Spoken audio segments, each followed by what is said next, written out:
a drink, settle down. It's Big D's brush hanging out while the snow hits the ground. Miniatures lined up, old world on display.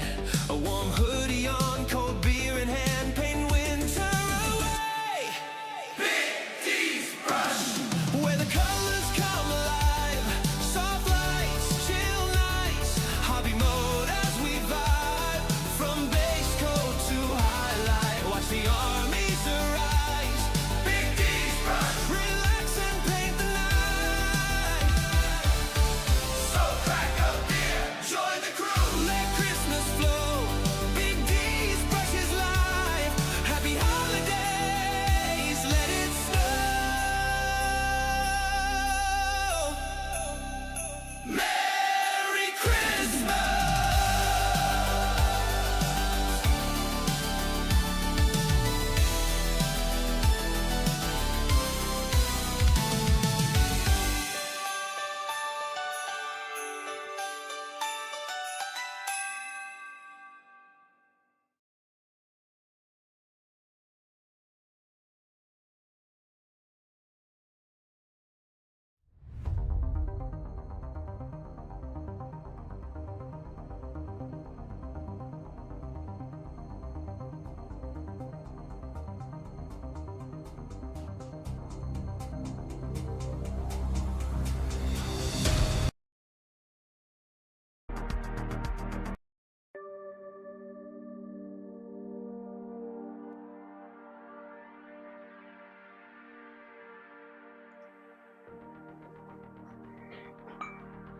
Here we go. Hello everyone. How are we all doing? It's time for the Snowglobe project to begin officially. So we'll just have a few minutes quickly, just to have a quick discussion, and then we will start making actual progress. I hope everyone is okay, safe out there, and having a nice chilled Wednesday night. Unfortunately tonight for me, there's no beer. I'm just simply having a can of pop and a bottle of water on standby as well.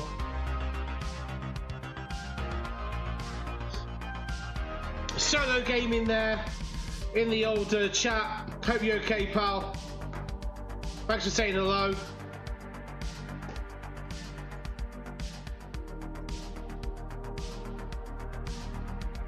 Right then, so let's get stuck into the project. So I'm really looking forward to doing this. So I finally got the majority of the components I need to be Mr. BitDot. Hello. Well, I think we had a flawless intro. I hope so anyway. The timing was a little bit off when the song ended this time round though. There was still like 13 seconds or something left on the timer there, so anyway, I'm glad you can make it, bro, for an hour.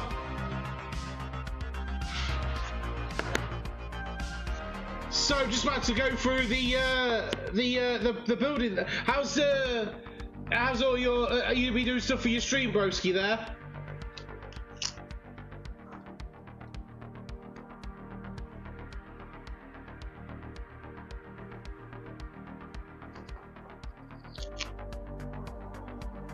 Okay, so let's just go through the bits and pieces I'm going to be using for this build, for this stage of the build anyway.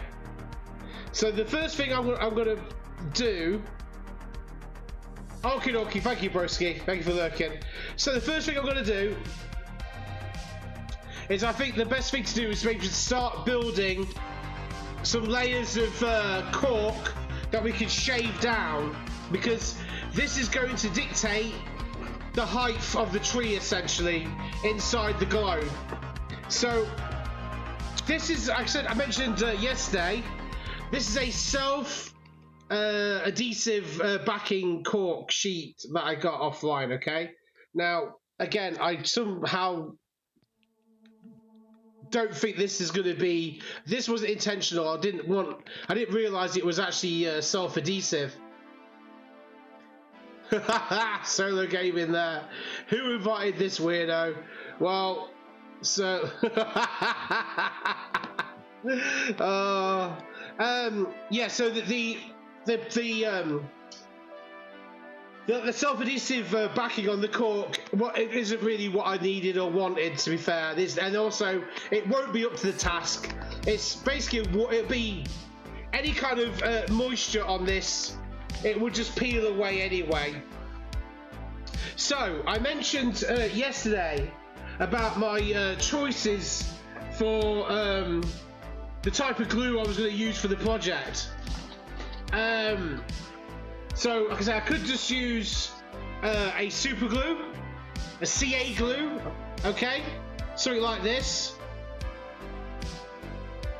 But I'm not too sure if this alone would be up to the task. So, I was thinking about using some epoxy, two-part epoxy resin. This sets in 5 minutes, okay? And this whole tube would be more than enough for the entire project. In fact, I won't even need, you know, that much to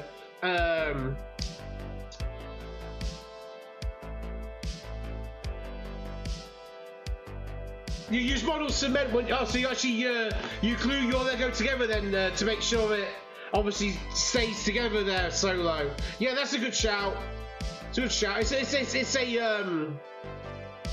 what do you call? It's obviously Lego's obviously a plastic, so the cement would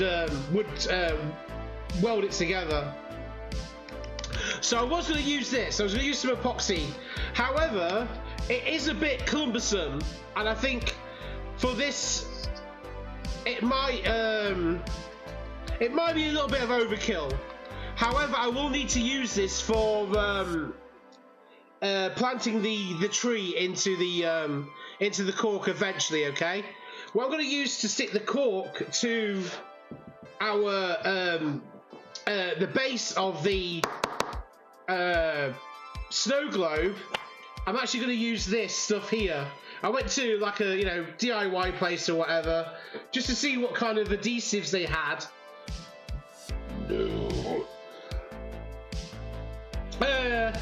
Yeah, the Lego stuff is expensive, and like I said, you're paying 800 USD there for obviously when you're buying a licensed Lego as well. So yeah, I don't blame you, to be fair. Last thing you want is that to just especially with the amount of the time and stuff you put into it. 100%, I get that. So anyway, I've decided to go for this here. This is it's just basically a no nails adhesive, basically. There's loads of these around. This just happened to be the one that hey Stefu, how's it going? Oh, it's so nice to have you in chat, buddy. I hope you're well. Here we go. Now the party can start. So yeah, and basically what I was looking for when buying this was this word here, waterproof. Okay, so that means that this adhesive will be impervious to any kind of water or moisture, which is what we need. This is what we need, obviously, to glue our bits onto the base. So I've already what I've done already as well, as you can see, the rough sort of design I did on here is a bit scuffed, and that's because I took some sandpaper. Doesn't matter what grit it is, you want something maybe a little bit coarse, and I just rubbed. This has a veneer on it, okay? It's quite a smooth finish. So it is wood and it is porous, but it has a finish to it. So you want to take your sandpaper and just basically rough it up. So we're making a key, because the cork is very porous anyway. So we're making a key for the adhesive to glue the cork onto the wood there. Doing good, cleaning the house at the minute. I hope you. I'm good. I'm really good. I hope. Yes, I'm glad you're doing well. We always like seeing you in chat there, brother. Especially, you know, I always appreciate having my brother at arms in the old modern in the modern situation in my chat. So let's so I'm gonna this also it's clear, but it doesn't really matter too much. But let's see if this is up to the task, okay? So I'm just gonna put. Oh. So I'm just gonna put some of this. I don't think I need overly too much. But we're going to spread it out, and I tend to find with this kind of thing that if you spread it out thin, it works a lot better. Same with like super glue. The less super glue you use on something, the quicker it'll dry. Okay, so I'm just using a piece of plastic here, piece of plasticard, just to help spread the glue. Okay. Stefu is amazing. He's definitely the best sheriff in town, that's for sure.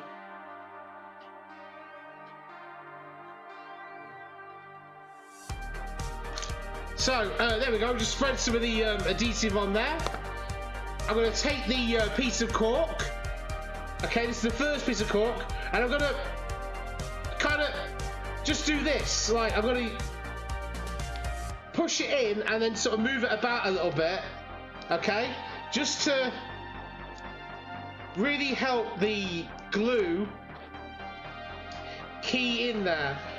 So that's it. I've done it. I've also glued it non-sticky side, so sticky side up, sorry. So it's the plain cork, okay, that's actually is being stuck to the wood by the adhesive. I don't want this sticky adhesive backing to interfere with anything, so I want it to have a cork on wood bond without that layer of adhesive of backing in the way. So what we'll do is we're going to let that dry for a second. I'm going to put probably another layer of cork on top of this, but it will be one of the little pieces of 3mm cork that I have, just to give it that extra little bit of height, and I think that will be more than adequate enough for our scene. So I'm just going to let that dry for a second. Now, let's also, just as a FYI, here is, okay, so just, this should be done now. So the model, okay, I assembled him yesterday on stream. I've done the body without the head and the arms attached. Okay, this will allow me to go, you know, paint the details on the chest and the torso here without the weapon being in the way. And the head, the face has a lot of really nice detail, so I really want to do it justice. I've drilled 2 holes underneath the bottom of the model's feet, okay, using my pin vise and a small drill bit, which is just wide enough to accommodate some paperclip.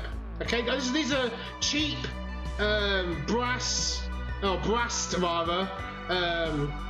And I highly doubt these are actually, you know, 100% brass.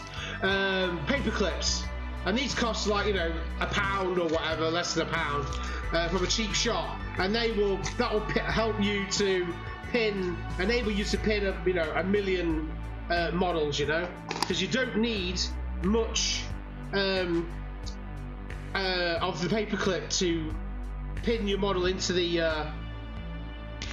base there.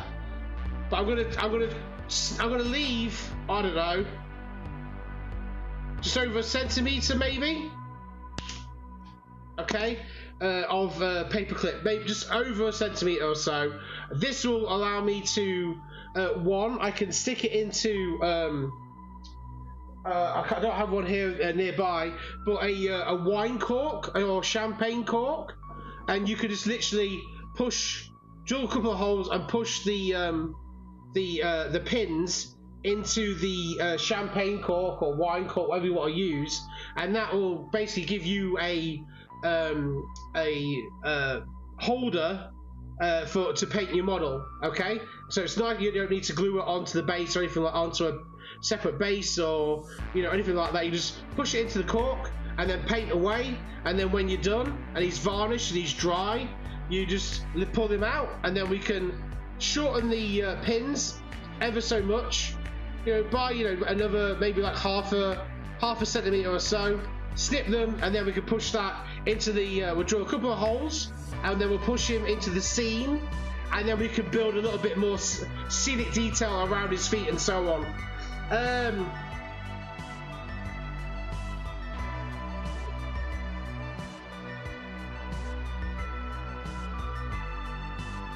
Oh, bless you, Steffi. Yeah, that's the thing though.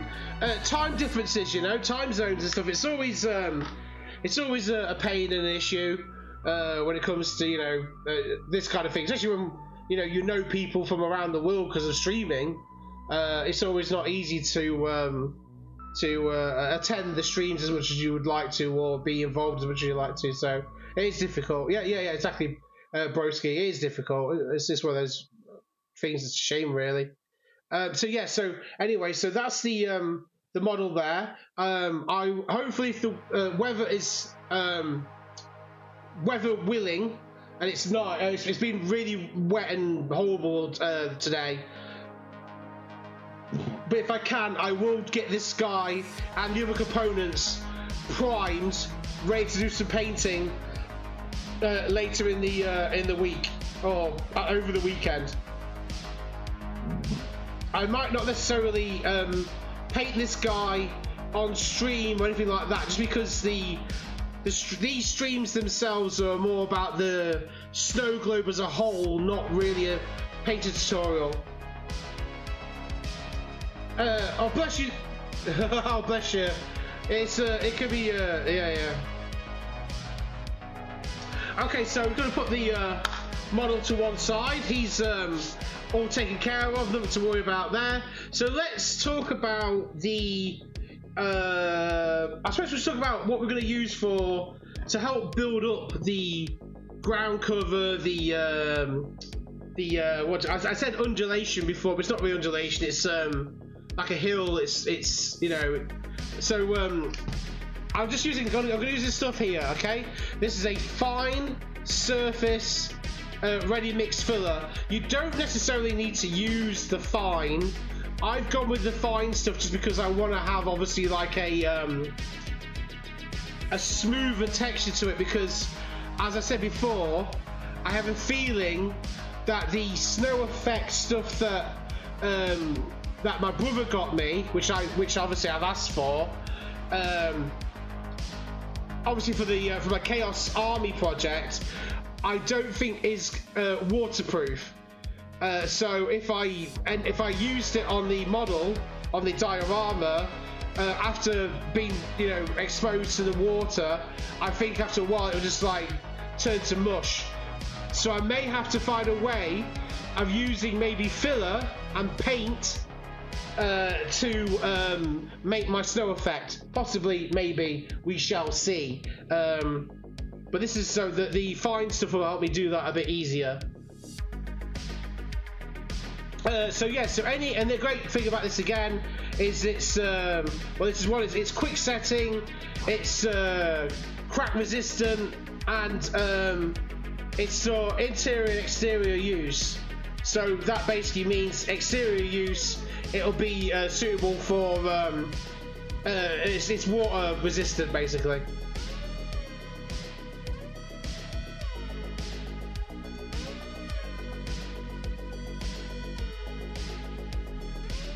So yeah, so that's it. So yeah, we will go through that yeah, so sets in, like I say, it sets in, dries in 30 minutes, so this will be a good stuff to use. So this is going to be the ground cover for the model, for the diorama, okay?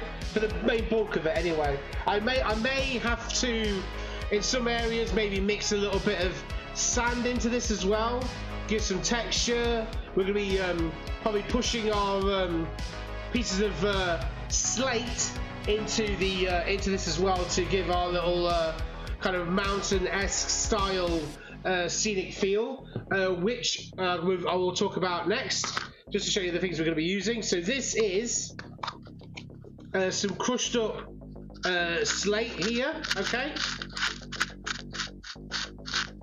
And all this was a big a big chunk of slate that I basically wrapped in a tea towel and hit with a hammer over and over and over until I got different pieces of slate here, okay? And you know, it's inexpensive. You can buy it sort of ready done. However, if you know someone who has a garden who has slate in their front garden or back garden instead of you know, the usual grass or whatever, and you're really good friends with them or whatever, just say to them, hey guy, hey mate or whatever, I'm doing a project. You mind if I just have a piece of one piece of slate or whatever, a piece like that, and you'll get all that out of it, okay? And it does sort of look like this, but it's big piece. So a piece like that, okay? Wrap it in a towel, like I said, and just pound the hell out of it with a hammer, and you'll get loads of nice little bits. I've got some bigger pieces here. I think I don't think I'll be using these. They're just too big for the scene anyway. So nice smaller ones like this will do the job. But again, once this runs out, I can take another piece and just smash the hell out of it, and I'll get another nice little pot of slate there. So that's that. And then the main thing, of course, is I want to build a tree. I want a tree for this scene. I'm going to make my own tree. I'm going to show you how you can make your own tree. The tree, I should have it somewhere. Oh, okay, here we go. I've actually already kind of sort of made already. Okay, this is it. It's made out of wire, as you can see. I still have to, a few of these branches here I need to twist and refine, which I'm going to show you on the stream. As you see, it's very three-dimensional. Okay, we can adjust some things, and we can make it. I think that's going to be really cool. I can bend it round, and then once I'm happy with the position, I can then just dab on some super glue in certain points of the tree to basically hold it in place. Yeah, it's really flexible. Like, I could bend it. I'll show you. So I can bend it that way, bend it that way, bend it that way.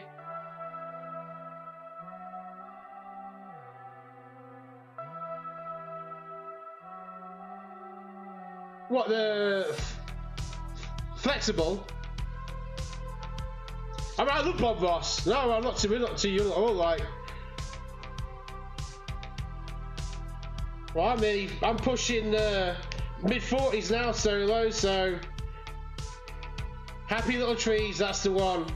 So I don't want to get carried away with showing the. Bob Ross is great, and basically Bob Ross was ASMR before ASMR was a thing. Yes, we did Broski. He was over here in the UK solo. He was on Sky TV. He used to be on a channel called the Discovery Channel. So that's how we always used to watch him. But he's on all over YouTube now. I'll go through this process in a sec. I don't want to get carried away here. So there's the tree-ish. I will probably have to make some adjustments, okay? But as you can see, if I do this, okay, at the minute, and if I just put this over there, you can see that it's kind of, obviously the pin the pin's too long, so when the pin's trimmed down and that's pushed in, okay, it'll be further down into the base, so there will be quite a bit of room still. But I really did want 83. So there, I was born in 83. So I want the tree to have a have a distinct feel inside the globe there. I kind of want it to take advantage of the space at the top.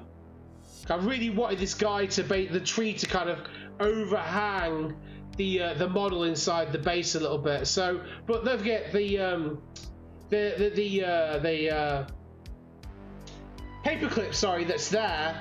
Well, that'll be trimmed down and then pushed into the base. So there'll be a lot more room in here. So don't worry too much about that.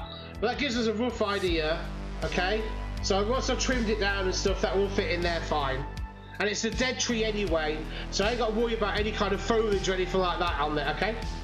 So let's show you how we make a tree.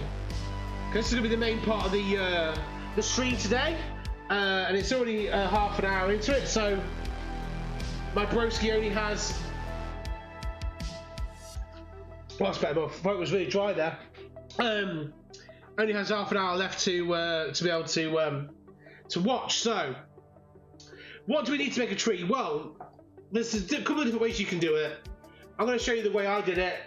It was fairly straightforward and quite cheap, and especially for when you're making like a winter tree. Okay, this is the easiest way to do it. So, well, there's a couple of different ways, but I'll show you this. This is the way I'm going to show you. So, what you do. Okay, so when I went to town today, do not go to necessarily, don't go to an electrical shop, okay? Don't go to an electrician's. Where I went to was a discount store, right? And they sell lengths. They have a big, a big roll of cable, okay, several different cables, and then you ask them, and they'll basically they'll cut you lengths. And so in the UK, where they got this from, it was £1 per meter, so £1 per 1 meter of cable. Okay, so I got two meters just because it was £2, which is that's not that expensive, and I can make I don't know, 20 trees, maybe more out of all this, probably more. Bigger trees, maybe less, but and now here's the thing. I went to so it was a cheap store, discount store. Okay, now I would not recommend buying this kind of cable. I'm not an electrician, but I wouldn't probably go to a discount store for electrical cable that you're going to use, obviously, for your internal wiring or whatever. But for model making purposes, it's perfect. It's cheap. It's probably not even 100%, like the type of wire and stuff that you're supposed to use. I don't know. I just think this is not expensive stuff, basically. Okay, so it's really cheap. So here's what you do. Ideally, you maybe buy like a pair of wire strippers, wire cutters, whatever. So what I did is I took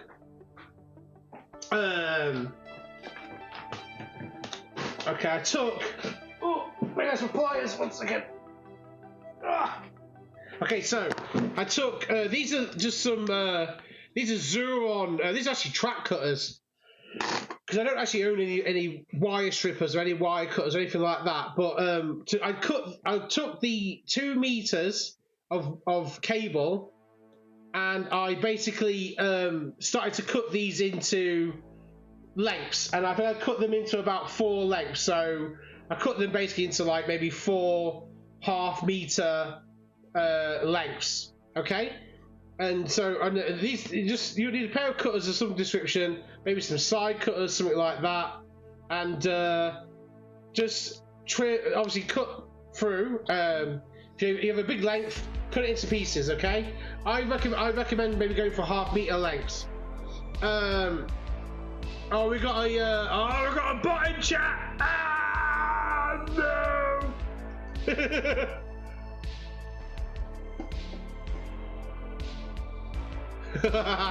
Cheers. Even I didn't see it. Stephanie saw it, broski.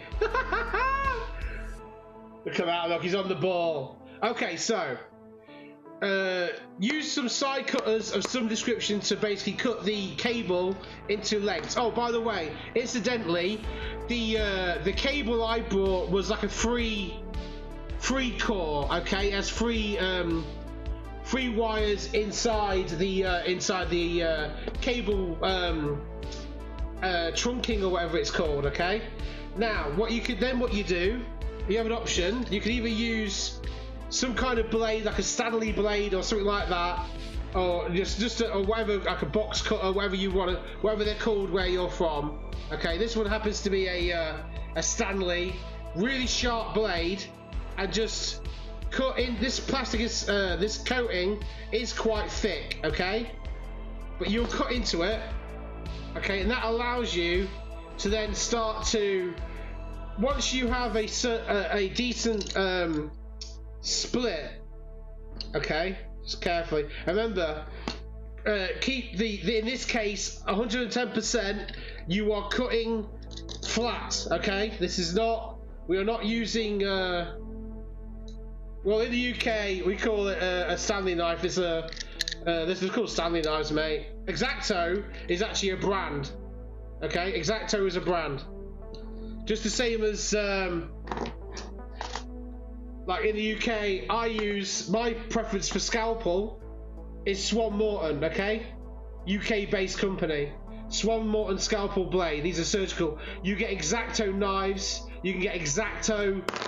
You have cutters, screw cutters, made by X-Acto. You can get modeling saws made by X-Acto. So X-Acto is a brand. It's not a actual type of knife. It's just a brand. So, and this is in this case, this is a brand as well. Yeah, well, it's a brand, isn't it? It's a brand name. When you have multiple different brands of companies that make the same thing, it's like PVA glue. Like in America, PVA glue is used probably Elmer's white glue, but over here we don't really get Elmer's. So we have like Evo Stick and stuff like that, you see. So it's just different brands, but it's actually PVA glue. Okay, so I've used the Stanley knife, or box knife, craft knife, doesn't matter what it is, okay? And I've made a slit down the casing there. Then you've got one or two options. You can use a pair of pliers, or something that you need to grab the three wires with, okay? Hold the main tubing and pull and pull and pull, and the weakness in you'll just basically start to tear through the like that, and then basically the tea towel helps give you grip, okay, and just pull. And eventually, you keep pulling and pulling, and there we go. So you're left with this, which is basically useless. So that can go into the rubbish. And then now you're left with 3 pieces of wire. Okay. Now, if I probably used my head, I would probably recommend, if you're going to make a lot of these, okay, if you're going to make a lot, you've got a big modeling project, diorama, you're making a battle board or something like that, I would recommend maybe investing in a pair of wire, all those all-in-one jobbies, the strippers and cutters you can buy. The all-in-one, you have the bit that you put the doodah to cut the lengths, and then they have a grip, and then they unsheath the wire, okay? I don't have one of them because I didn't really think about that at the time. So here's what we're going to do instead. And again, we're going to be very, very careful here. Okay? And I'm going to show you why you're going to be very, very careful, because I have a cut finger there and a cut finger there because the knife went across there, okay? So don't, like I say, do as I say, don't do as I do, for God's sake. So I'm going to use, in this case, I'm using my Swan Morton, okay, my scalpel blade, just because I think this is a bit overkill, okay? Also, remember, yeah, so 100%. So I would, that's done now. Remember, guys, to retract the blade when you're done, okay? That's no longer needed. So I'm going to use this Swan Morton blade. You could use, here's the one I like as well. Yeah, but to be fair, I don't really have a fear of cutting myself normally, but what I did, Steffu, was I did this, right, okay? I held the wire in my hand like this, because I'm right-handed, okay? This is obviously, so left hand, right hand, sharp blade, and I decided for some reason to cut down like this, okay? But I was using this knife. Had I used this knife, I probably would have been okay. But I went overkill and basically went do-do-do-do-do. However, super glue is your friend. It's basically your friend, okay? So all I did was, and I went, you know, I didn't go too. I think it was deeper in that one than that one, okay? But they were bleeding out, so I just obviously put pressure on them, nipped it together. I went super glue along the line, and then used my accelerant and just sprayed it quick, and it just sealed it completely. Same with this one. Held it, glue, sprayed it, sealed it completely, and I just basically put the plaster.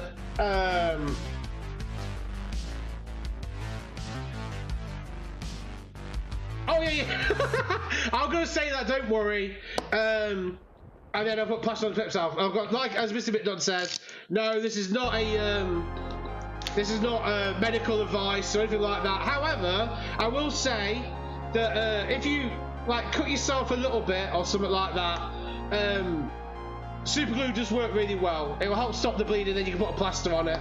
But yeah, if you cut yourself really badly, get medical attention, get medical advice. But I don't know, for me it was just there. So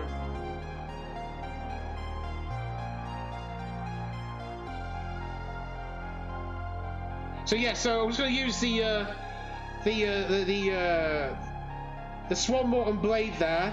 Keep the wire flat, okay, and just cut yourself down the length of wire quickly to split the. We don't have to worry about damaging the wire at all.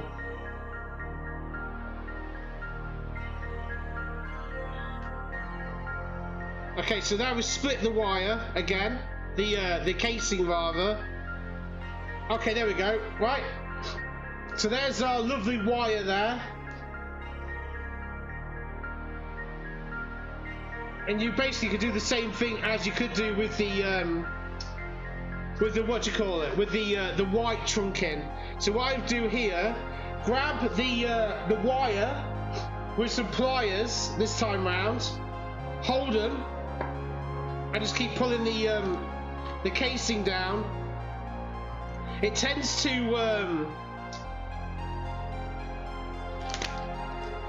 split a bit more. It's not as obviously, these are not like, okay, like I said before, this wire that I got from a discount shop is not something that you would really want to use in any kind of actual electrical work at all.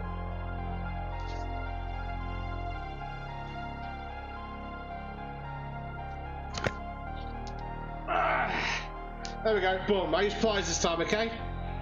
And I did the reverse this time, so I held the doodah and then pulled the actual wire out instead. So this gives us, okay, I'm not going to do it with the rest because it will take too long and there's no need to, because I've already I've already made the basic tree already. But I will show you quickly, okay? So for, obviously in the UK, for £2 British, so convert that into into dollars or euro, whatever. I was again, go cheap. We're only making trees. We're not making houses or electrical, you know, boxes or anything that's, you know, requires. I've got wire now. Okay, which I can strip, and it will last. This wire will last me till doomsday. And you could essentially, you know, you could. So there's enough wire there for £2. Okay, so what? Maybe like close to $3, something like that. Euro, about 5,000 euros. That's a joke, by the way. Yeah, euros. You're looking at there to be a bit more thing as well. So, all right. So that's a good little tip there, especially when we're making models and trees and things. You don't need expensive wire. So now, so you imagine, okay, in this case, so after all that, we can get rid of the cutters and the wire and the cutters and the snippers for now. We don't need knives, okay? So we get rid of the knives. Retract your Stanley blade or whatever knife you're using. Move them out of the way, okay? Make sure if you have a place for them, put them in their designated space. Okay, right.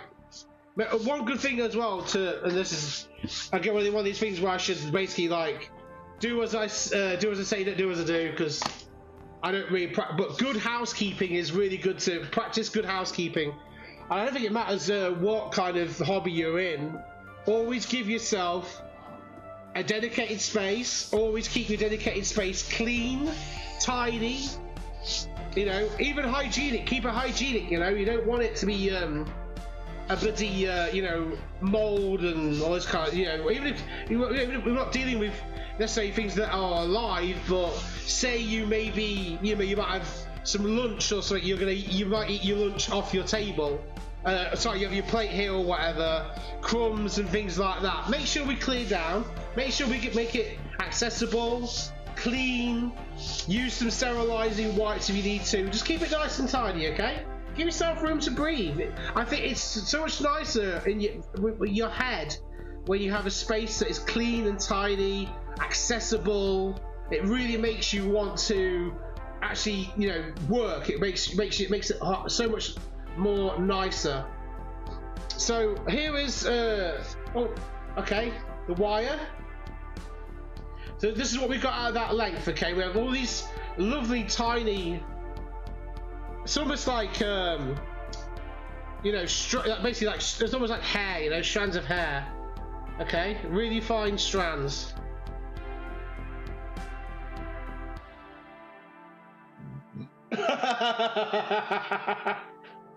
Indian doodah water or whatever. Yeah, I mean, I'm sorry, I tend to have a beer, Steffi, obviously on stream, or a drink. I tend not to just because obviously when I'm working with models and things like that, I tend not to eat when I'm doing it. But yeah, I mean, even if I was off stream, I don't necessarily eat.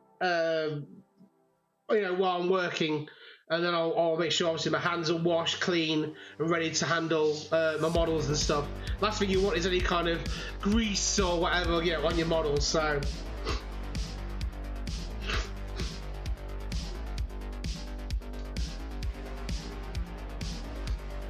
yeah, but wasn't you were probably a bit too OTT there, Solo. I only have like, you know, 1 or 2 beers, you know.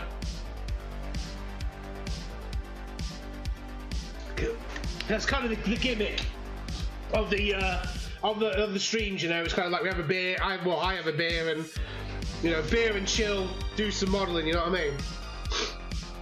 But obviously, if I do like a daytime stream, I won't be doing any daytime drinking. That's for sure. Unless it goes after 12 o'clock. But anyway, so let's get back on track. So here is we've got this lovely wire. Okay. Now in this case, I'll show you how to make a small, really small tree. So here's what we do. We take, you take the length, okay, and make it even, roughly even, okay, and then we do this again, okay. You keep making. So in this case, I'm not going to go that small because that's a bit too small.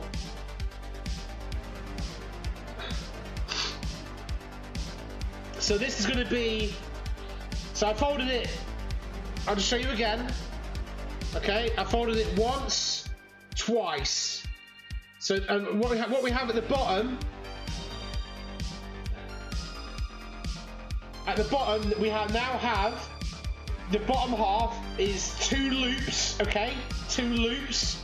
At the top we have 1 loop, and then the other end is obviously the loose strands. Okay, what I'm going to do is take my cutters and I'm going to cut the wire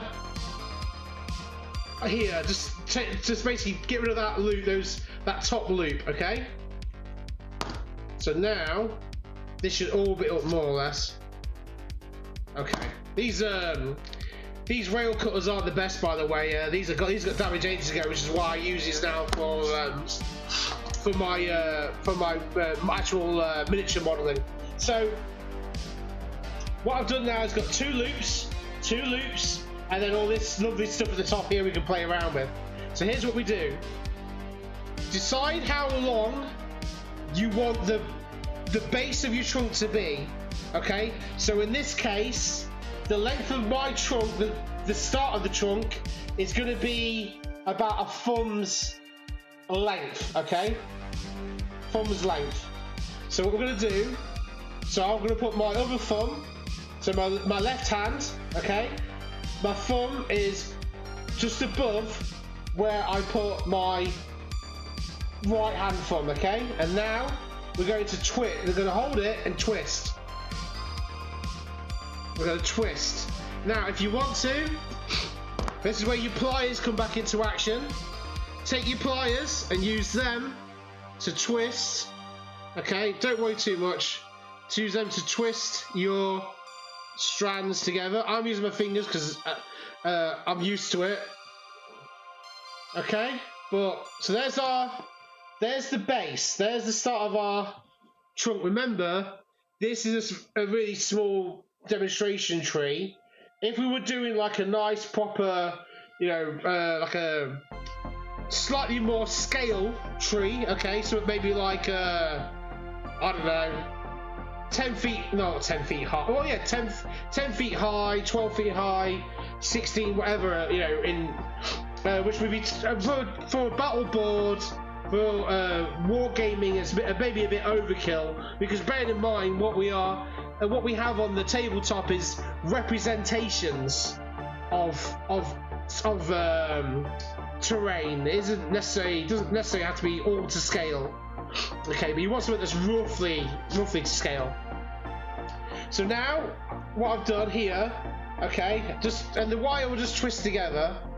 Okay, so what you could do if you wanted to, in some instances, is maybe put a dab of super glue in the area, just to basically almost like save your work. There's the spot now, and that'll never come undone. However, it won't really come undone anyway. Another option you can have is to use some solder, because it's wire. So if you wanted to, you could run a little bit of solder on there just to keep it in place. Now, here's what we do. So think about the structure of a tree. Okay, quickly. Got a pen. Got some paper. I've got some paper.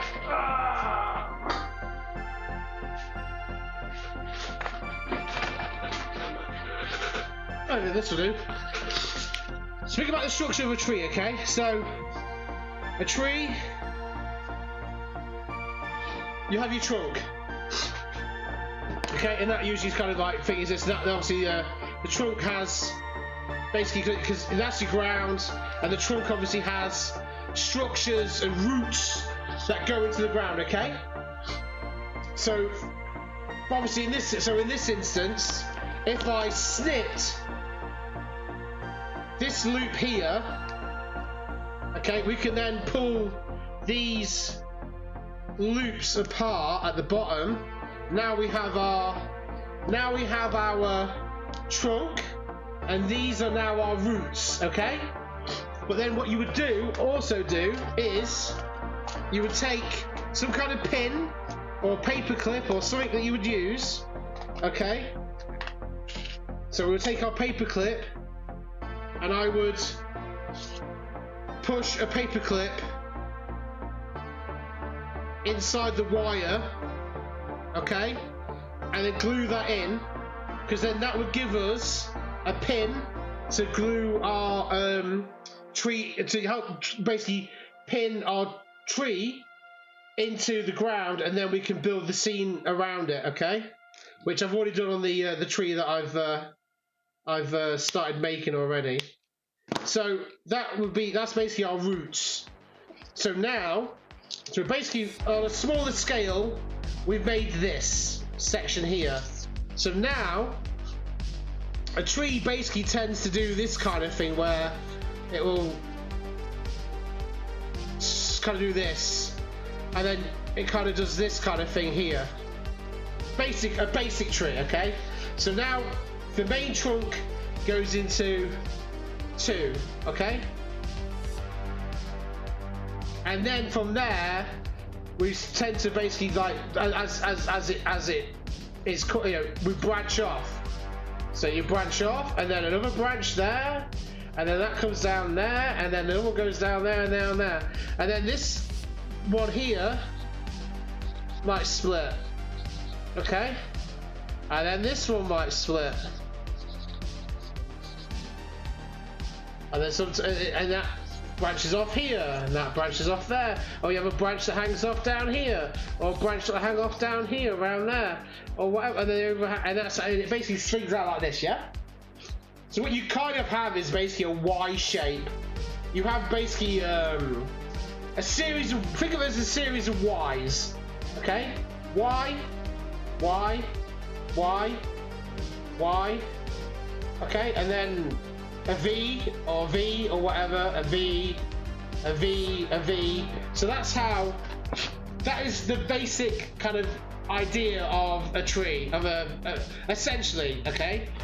So when we turn that into a 3D representation, we need to keep that in mind. So, and don't remember, it doesn't have to be even either. So one side of the tree won't be as, these are nature, this is wild, these are you know, they're just they are random. Nature is random, okay? If you make something that is nature,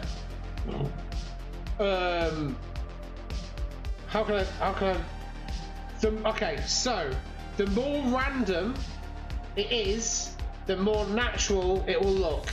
Nature is random, okay? Trees and things. Okay, bro, yeah, that's fine, broski. Good night, thank you for being here, thank you for taking care of that bot. I appreciate you, bro. Good night. Okay, so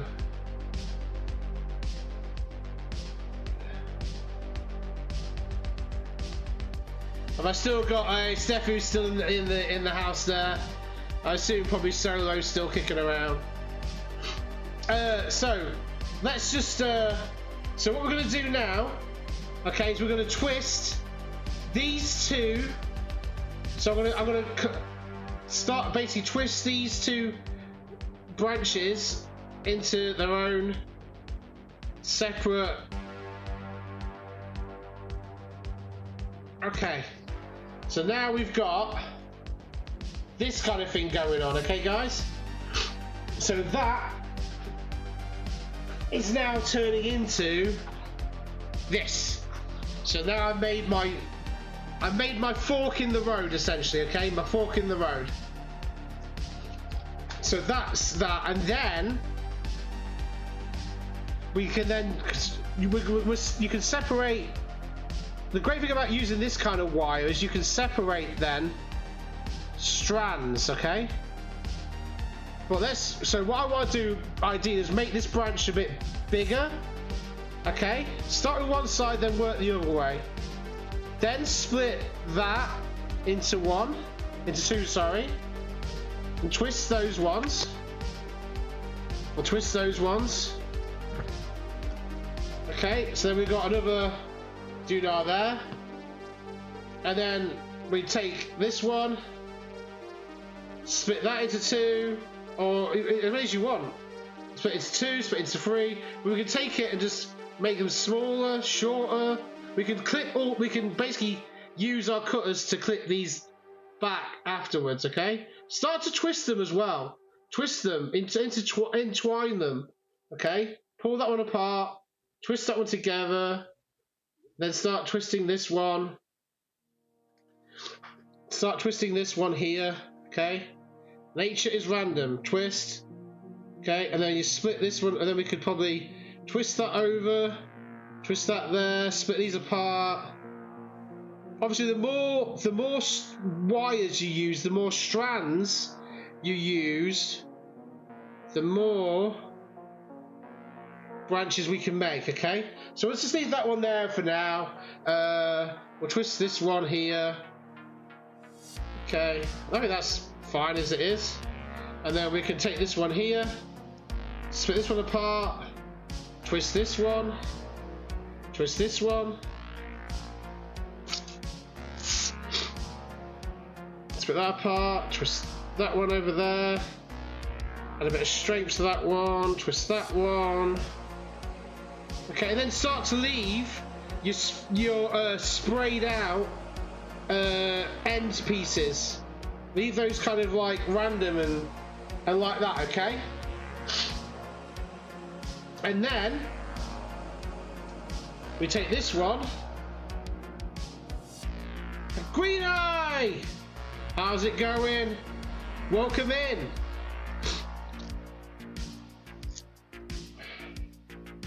I hope we are well. All good, really good, thank you very much. Yourself?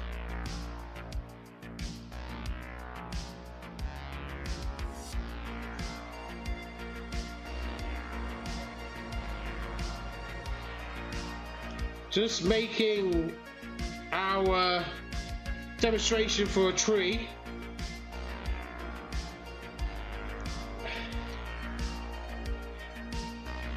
Yeah, okay. I'm glad to hear that. I'm glad you're okay.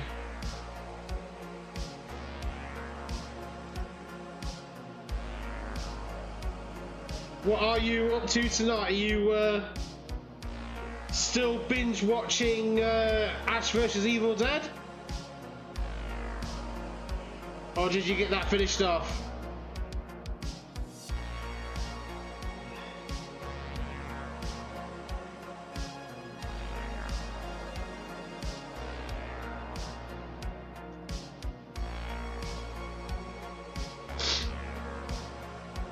So then, mate, you take care, mate. I hope your patrols go...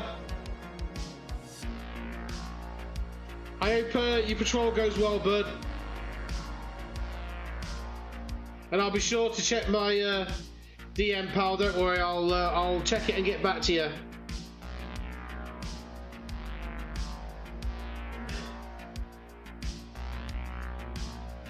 Being too busy talking to family. Well, that's the.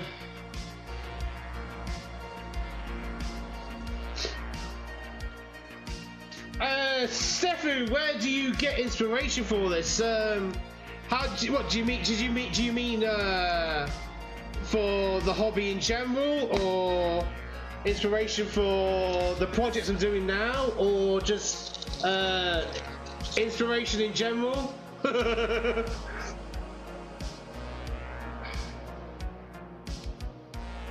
Everything. Oh, I don't know. I've always liked this kind of thing. I'm not really. Well, the idea for the project was actually Green Eye, Big Bad Wolf in the chat. That was their idea, and I just took it and ran with it. The idea of making a. I've never made a snow globe before. The idea of making a Warhammer themed snow globe really just really inspired me. Okay, so I think we're getting about there, I think. But as for like in general, yeah, I've always liked this kind of thing, buddy. I've always liked being hands-on. I like models. I've always liked model making. As a kid, I used to love, well, without sort of being too sort of childish about it, but obviously as a young boy growing up back in the day, like I say, I was born in the 80s, so in the UK, obviously Thomas the Tank Engine was a big thing, a big show for the kids back then, and in that show was, it was basically the way they did it was basically a huge train set. So it wasn't, it was sets, but they basically made it all out of it was all models. It was all actual models. It was made all from by hand. It was plywood and plasticard and plastic and pipes and brass rod and all that kind of stuff. So that as a kid, when you're watching that, it kind of inspires you. And of course, from watching that show, of course, you get into trains and train sets. Especially, the UK was, we had you get like a Hornby train set or whatever. And so then, you were then basically making tunnels and hills, out of wherever you could find. I remember using like shoe boxes and things like that to make tunnels out of, and so it kind of started from there, really. And I've always liked in films as well, So in films, I've always loved practical effects. I've always loved the models used in films. Just think, Steph, think of things like, the original Star Wars, Obviously now it's known as A New Hope, but obviously back in the day it was just called Star Wars. And the opening scene, the spaceship, the big spaceship, and then the being chased by the doodah, all that was made with models and things, all models, and just so cool. So that's why I've always kind of liked that. Anyway, there's our tree. So that's the general idea. I'm not going to go too crazy with it. It's a little bit two-dimensional though, so I'm just going to kind of just do this kind of thing with it. And the great thing about the wire is it's fully flexible and bendable. I can just help add a bit more. So, and again, it's not perfect. It's not, and we can, let's take, I'm going to take my snippers. I'm going to snip off this bit of branch here. It's a bit too long for my liking. So I'm going to snip this off. Okay, boom. There's that. We'll give this a hair. Use a normal pair of scissors if you want. This stuff will cut with normal scissors. Give it a haircut if you want to. Okay. Keep the sporadic nature of it all. Okay. Nature is okay. It's never. It's chaotic. Nature is chaotic. So yeah. So from. So really, from how I got into like Warhammer itself, well, as one of my sort of things, I never really told anyone, but I have sort of, I told my brother and stuff, but you do, like, I would love to have made models and things, for like, when I was, I wanted to make models and things for like TV and movies and things back in the day, pipe dream, that kind of stuff, it would never happen, but I just like the idea of making things, and then unfortunately, you kind of end up doing different things when you go into school, and you just find different paths. However, obviously, while at school, I think I may have mentioned this before about how I got into Warhammer in general, was an after-school club that, funnily enough, I was asked to go with a friend to keep them company while they wanted to go check it out. And I said, yeah, well, I'm down for that, mate. I'll keep it. I think I was going to his house afterwards anyway. I think we were going to play some PlayStation or whatever afterwards. But I think, well, from what I remember, I don't think he ever stuck it out. I did. I fell in love with it all. It was in a classroom, and they had like a green tablecloth down for the battlefields and some hills they made and some bits and pieces, and I think there was a couple of Warhammer 40k battles going on at the time. I think there was a couple of Warhammer Fantasy and Warhammer 40k. I seem to remember Eldar I think the shot was like Eldar and Imperial Guard. I always have this weird, vivid memory of Eldar and Imperial Guard having. There was a battle for that, and then there was. I think it was like dwarves versus undead, or dwarves versus Empire. I can't remember, for the fantasy stuff. So yeah, I was really into it, and I always kept a very thinking interest in it.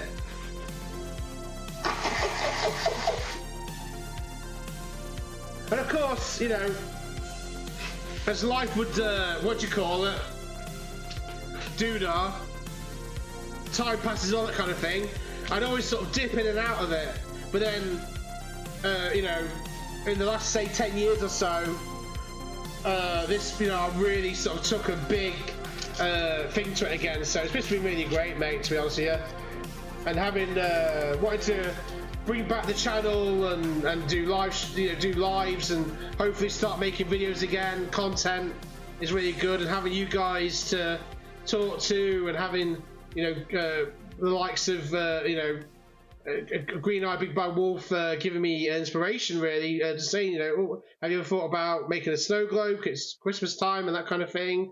I've never made one before. So yeah, and then after that, it just kind of came to me, like the idea, the inspiration for the diorama. So there's one tree. That's the tree there that I made, doodah, right before your eyes, from that piece of wire. So we went from a piece of cable, removed the exterior casing, then we removed the three strands of cable, the smaller strands. We stripped them off, and then we've got ourselves some nice wire that we can twist and shape into a tree. Here is the tree that I've already done. Slightly more, because this is Warhammer Fantasy, and I wanted this sort of, and in my head I kind of know this is going to be set in the, this diorama is going to be set in the Chaos Wastelands, or the Norska, really. I wanted the tree to have a slightly more twisted, gnarl-like look to it. So branches are curling round and all this kind of cool stuff. Okay. So what are your plans tonight then, Green Eye Big Bad Wolf? And Stefan, how's the house situation going? So I'm just going to put a little bit of super glue on the top here, because I'm happy with the form and the shape of the tree.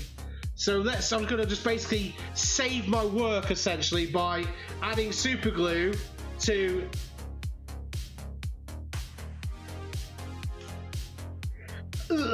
God, I nearly got some super glue in my mouth then.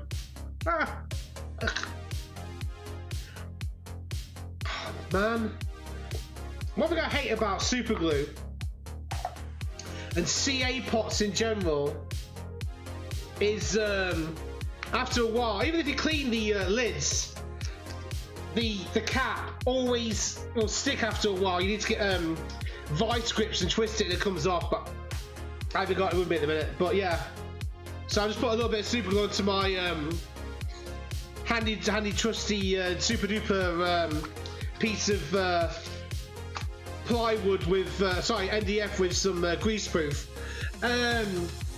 Green Eye Big Bad Wolf eating the snacks, scone and clotted cream and a cuppa. Oh, do you know what? I'm jealous. I want a scone. I want some clotted cream, and I want a nice cup of tea.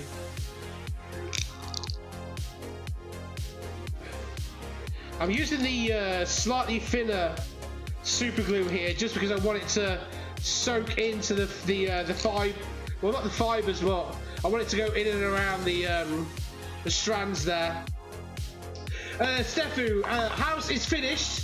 Getting ready to go to bed. Oh, mate, bless you. I know that feeling, pal. I was doing some really bloody early mornings the last couple of days, and I will be from Friday again.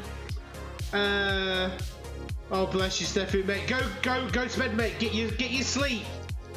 Get your sleep. Re-energize, replenish, revitalize yourself, pal.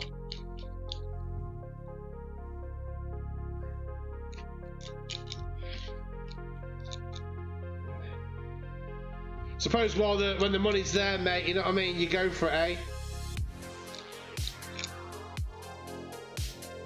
Okay, so I'm just dabbing the super glue in these specific areas, just where the branches branch, where the branches branch off, and just I'm dabbing some super glue, just a little bit here and there. Okay, that's perfect. And I'm just spraying it with some Instabond, Instaset, okay, just to make it nice and quick. It's done. There we go. There's our tree. Steffi, my friend, thank you very much for popping by. It's great. Oh, it's always a pleasure to have you in my streams, my friend. Well, I think thank you for the compliment, Steffi. Next year, Father Christmas is going to be bringing me a brand new microphone, buddy. So hopefully, I have to get my new microphone and get that buttery smooth. I should be able to then start to really try to make the streams a lot more just better overall, you know. So I'll see you soon, mate. You get your sleep, and I'll catch you later.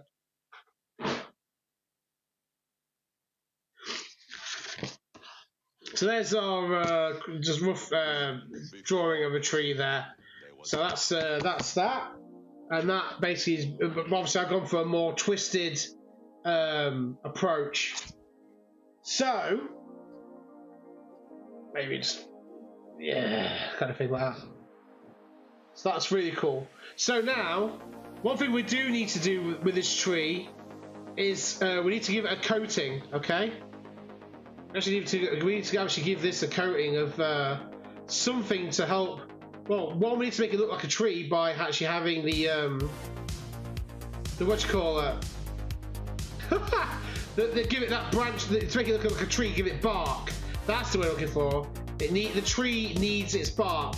It's got its structure. It's got its limbs. It's got its branches. It's got its twigs. But it needs to have texture. It needs a bark.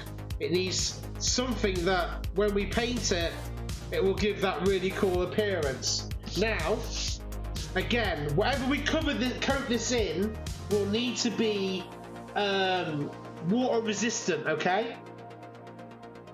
So, my option here is just to use the same filler that we're going to use for the main text, for the main ground cover, okay, of the diorama itself. All we're gonna have to do is just add a little bit of water to this to thin it down and paint it on like a really thick paint. So we'll do that in a second. Let's first return to our cork base here. That so what I used was a product called Strong as an Ox, okay? Now, other brands are available, other types, but what you have to do is a grab adhesive.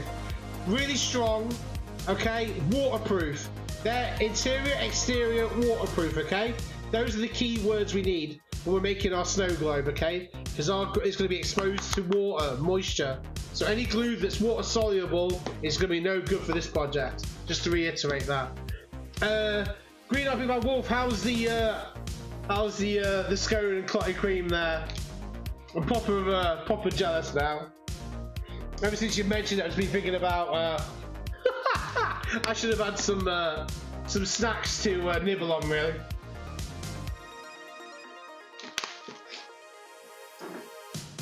Oh God! Excellent. Well, that's what I like to hear. Okay.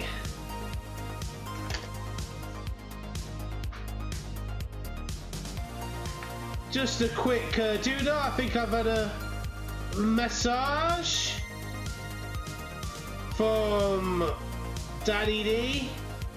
Oh, as you know, in the BitDot chat over there as Papa BitDot. Okay.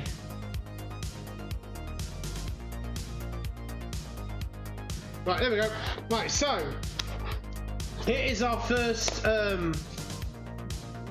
added layer of cork to the scene there.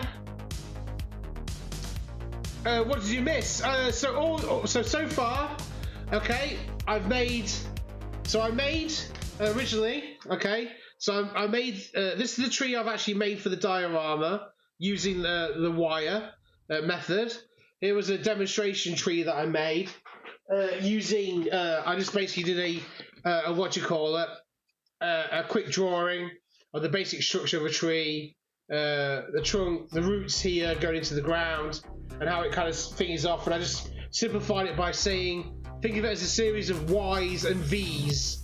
So there's your Y there. That comes off the Y, a V, another V, V. So or Y or whatever. So that's all that kind of cool stuff there. So that tree can go over there. That's not going to be used for the diorama. This one is going to be used for the diorama, okay? And then while that's setting up, I've dabbed some super glue in key places just to hold the trunks, the tree trunks into what you call it, into place, okay? That's better. There we go. And then now I've already glued this first piece of cork to this to the base of the Snowglobe. And I used a grab adhesive. This is like a no nails. This is strong as an ox. Who needs nails? There's loads of brands of this around. Okay, it's waterproof, interior, exterior, waterproof. That is the key word there, waterproof. So this will now not come away after any kind of water, after being immersed in water. So now we're going to, I want to add an extra layer of cork to this base, but I do not want to use another 6mm thick piece of cork. That's just way too much. So instead, I've managed to find a nice piece of, I think this is maybe 2 to 3 mil. I think this is 3 mil cork. And I think that will just stick on there, okay, nicely, and then so that'll make it now 9mm high, which is more than enough to. I'm going to change the track there just a minute. There we go. But I didn't realise it had moved on to different songs there, but never mind. Yeah, so the extra 3 mil there, so that'll be 9 mil in height altogether, and then we can start shaping and shaving this back. So I'm just going to try and make it as optimal as I can with the amount of space on here. I can trim the doodah after. I'll just start breaking off bits of cork here, just to make it easier. Okay, right. So what I'm going to do is use the this is like a squeezy tube. Okay, it's like a squeezy tube, like a poster paint or acrylic paint comes in, and just squeeze some out. You don't need much because it is strong stuff. Okay, and all I'm using, I'm not going to use a brush. I've been using a piece of plasticard that I've cut from a much bigger, like an A4 size plasticard. Okay, I've just cut it to a small size just to spread the adhesive onto the cork there. So gluing cork to cork is will work really well, because of course it's a porous substance, or material I should say. And on top of that, our piece of cork, boom. Okay, there's a bit of a gap here, that doesn't matter too much. Again, filler I can always take an offcut here, push that on there, or whatever, okay? And that'll just fill in any little gaps like that, and then the rest of these filled in with some filler. And when that's fully dry, in fact, just put a little bit of adhesive on there, okay? Push it in. There we go.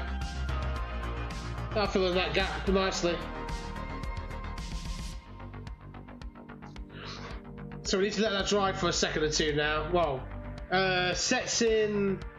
Let's have a look. What's the curing time?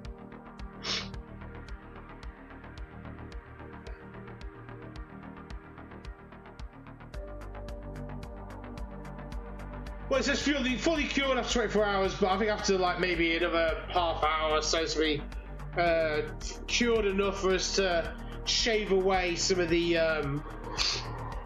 what you call it, the cork there, and start making the undulation,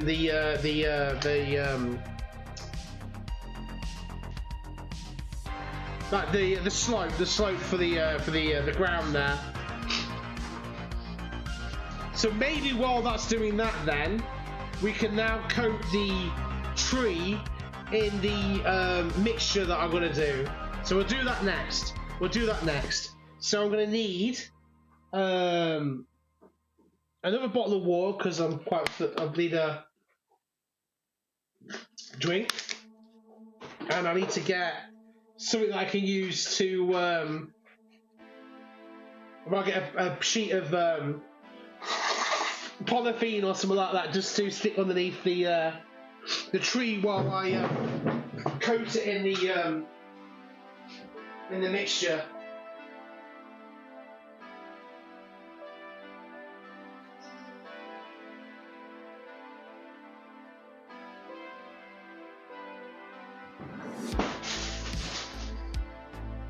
So just grabbing a polythene, disposable bag.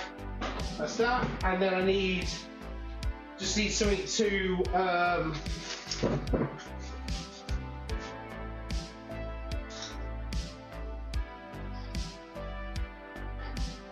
preferably so I can wash out afterwards. Okay, that'll do. And a bottle of water.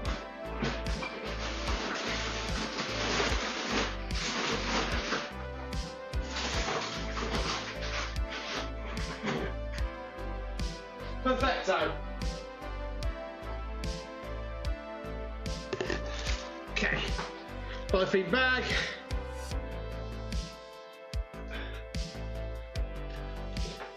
Make sure we're ready to rock and roll. Which I wasn't. Okay, so this is going to just protect the cutting mat as well. I don't want to get any of this material on the cutting mat there. We've got a plastic mixing tub, and into that we're going to put our the filler, the ready-purpose filler. I'm going to use some of this and add a little bit of water to it. I need a junk brush I can use to slather this stuff on with. So that will do nicely. I've got a nice old Humbrol all-purpose brush here. So that will do the job. These are nice and cheap from, I say, the old discount store. These Humbrol brushes are, yeah, they're just get some cheap brushes from somewhere for this kind of thing. So what I will do is use. This is quite. See, that is quite thick. This is going to be really good to use though for our. Now, I reckon with this, we can use this to make our snow for our diorama as well. And then when this will set, and it will not be dissolved in water when it's set, of course. I'm gonna maybe make a bit more than what I need. That's fine. This stuff it's fine, you know. I'm not really going to use this for much else. Maybe a few projects down the line, but nothing as of yet. You know what I mean? So I don't mind. I don't mind making up. I'd rather make up more than what I might need than have to make up more afterwards. So I'm going to just. This is the fill. I'm going to add a little bit of water to it. Not loads.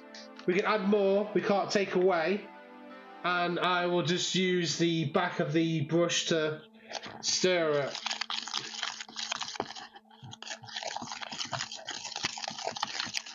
I'm getting it everywhere because I'm a moron.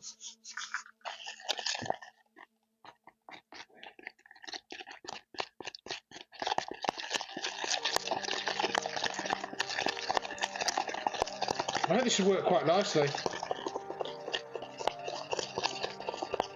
Now, if we wanted to, maybe be able to, we probably could have added some acrylic paint to this, maybe, just to tint it. But I'm going to spray paint the tree anyway, so it won't have any. It won't chip. It shouldn't chip or flake off. Well, it's going to be varnished anyway as well. The entire diorama is going to get at least 2 or 3 coats of gloss varnish, and then a matte varnish on top before it even goes into the so if any water is exposed to any water. So that should also really help prevent any problems, you know. Okay, so there's our tree. Here's our filler mix. That's actually done the job quite well. So I'm going to take it and just dab it on. Hopefully we can...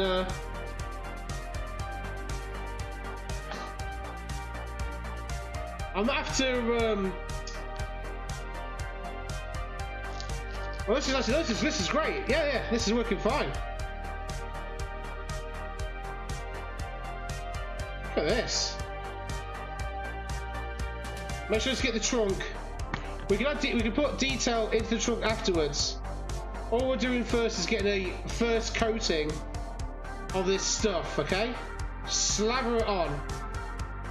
Build up your thickness of your tree. Okay, just do it with some. We can just put it on the sheet as well. Okay, just dab it on. Before this sets, we can play around and just rearrange anything. But poke it, dab it, poke it, push it in. Okay, get rough with it. This is a tree we're making. We're making a tree. Let's get rough. Let's just. You want that feel? You want the texture of bark. Okay. And don't forget, we're making a sort of gnarled, corrupted tree that's been in Norska, the Chaos Wastes, exposed to you know, the corruption and the evils of the Chaos powers. So I really do want this to have this kind of sort of, yeah, not like a, you know, a wizened, you know, a tree that is like wise and old, you know, that kind of, you know, in fantasy and stuff like that, you know, the ancient tree, the wise tree, the sage tree, you know, seeing thousands of years or hundreds of millions of years of, you know, this is actually an evil, twisted, corrupted tree.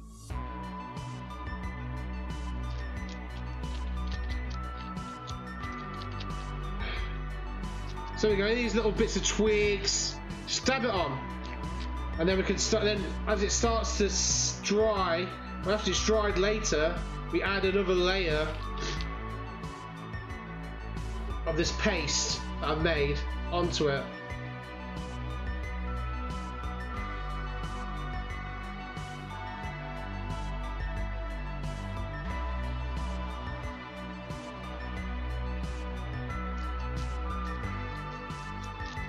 Do we have a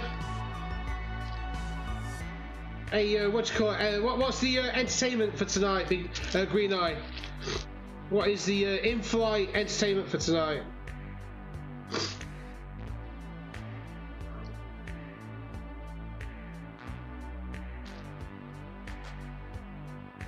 Okay, so I need to grab a piece of cork, tear a piece off,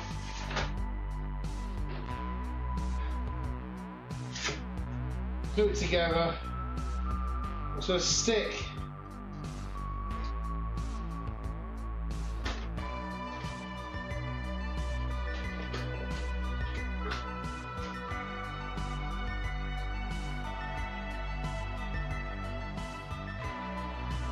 there we go. Just push the tree into the. I just got a piece of this cork. I cut myself a couple of pieces off just to make a bit of height to push the tree into. Just give me something to work, just to keep it. Oh, excellent! You got the old yeah. So you carried on with Ash vs Evil Dead, and of course your mobile game. That's really cool. So how far into the series are you now then, like in your binge watch?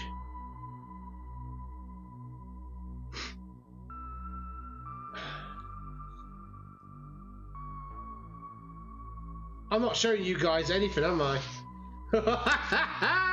Season episode 1. Okay, cool. So you got through how many episodes per season? Is it something like 8 or whatever? Is it?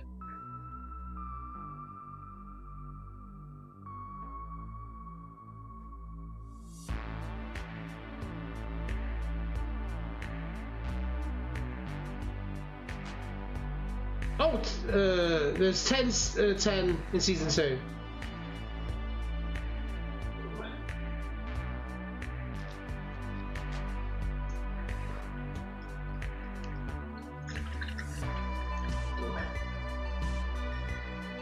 As you, so on this tree at the minute, you might see that some of it's actually gunked.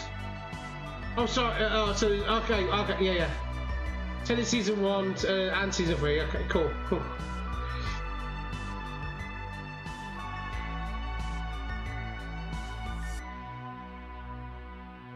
Because it's obviously with some shows like these days, they tend to be like, especially like on Netflix and stuff like that. They tend to be like, was it like 8 episodes, like minimum or maximum, whatever. And then some shows they'll have like, they go for longer, the more seasons they get, or whatever. You know, there's different things. Obviously, there's some shows at the minute that sort of break the seasons into 2 parts or 3 parts or whatever.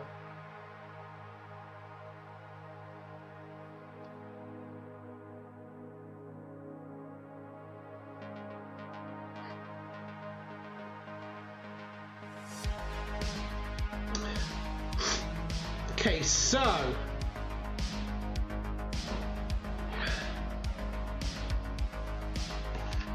just going to so that mixture, the filler mixture, the plastic baggie that I used to protect the table while I was coating the tree, I'm just going to use that just to protect the filler from the air, because the air is obviously what's going to set it.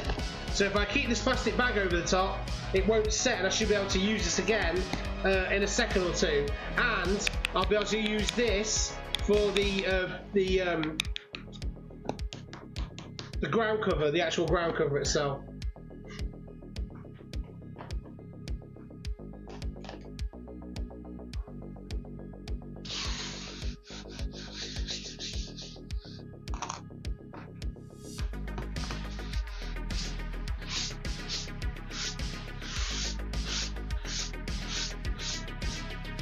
Okie dokie, picking a pokey. All cleared down, all ready to rock and roll for. In fact,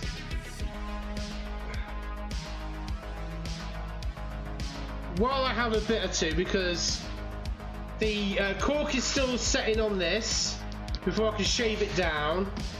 There's nothing I can really do with the actual model itself, the figure, until I prime it tomorrow. Okay, so there he is. He's ready to go into a cork. Actually, I can do that now. I can show you now what I meant before. So for you guys, what I said before about why I like to if I'm going to pin a model into a base or into a diorama, I make the pins longer than I need to, and that's because I can then push the pins into a wine cork or champagne cork like this. Okay, so now I can hold the model in a handle. In this case, this is a piece of cork. Okay, and I can paint him up, and then when he's done and he's varnished and he's dry, I can then pull him off, snip the pin, so say again maybe like half a centimeter long, and then I can then use those pins to then drill a couple of little tiny holes into the diorama and push him into the diorama firmly. Use a little bit of epoxy resin. In this case, it'll be a little 2-part epoxy resin.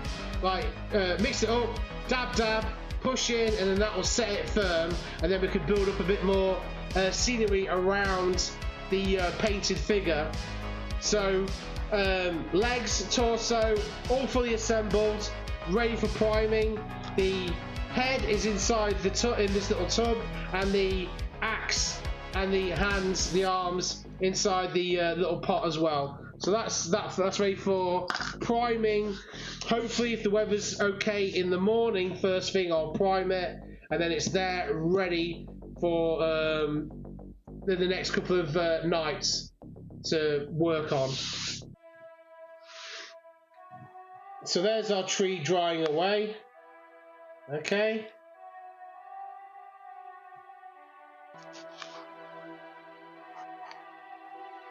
Looking good, not too bad. Not too bad at all. So let's have a quick drink of water. I've got no more of my yeah, so it's gone from...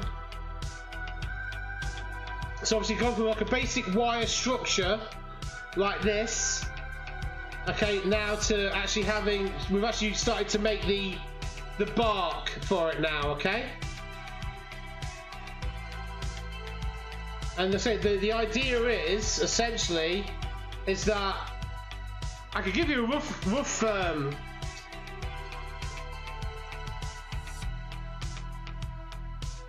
no, don't be stupid. Okay.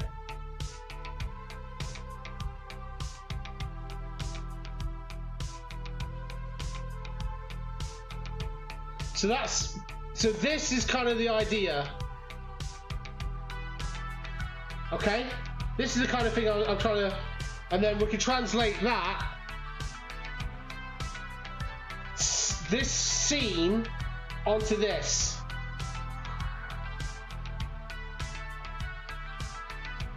Okay? Now if you look at the, obviously here, the amount of space that this is taken up, I will need to, obviously this is not the final, this is not obviously the final placement of anything. It's a rough idea. So obviously the tree will probably go on here, tree will go about here, okay, and the figure goes about here, or whichever way around I do it, and then, so that's kind of the rough doodah there.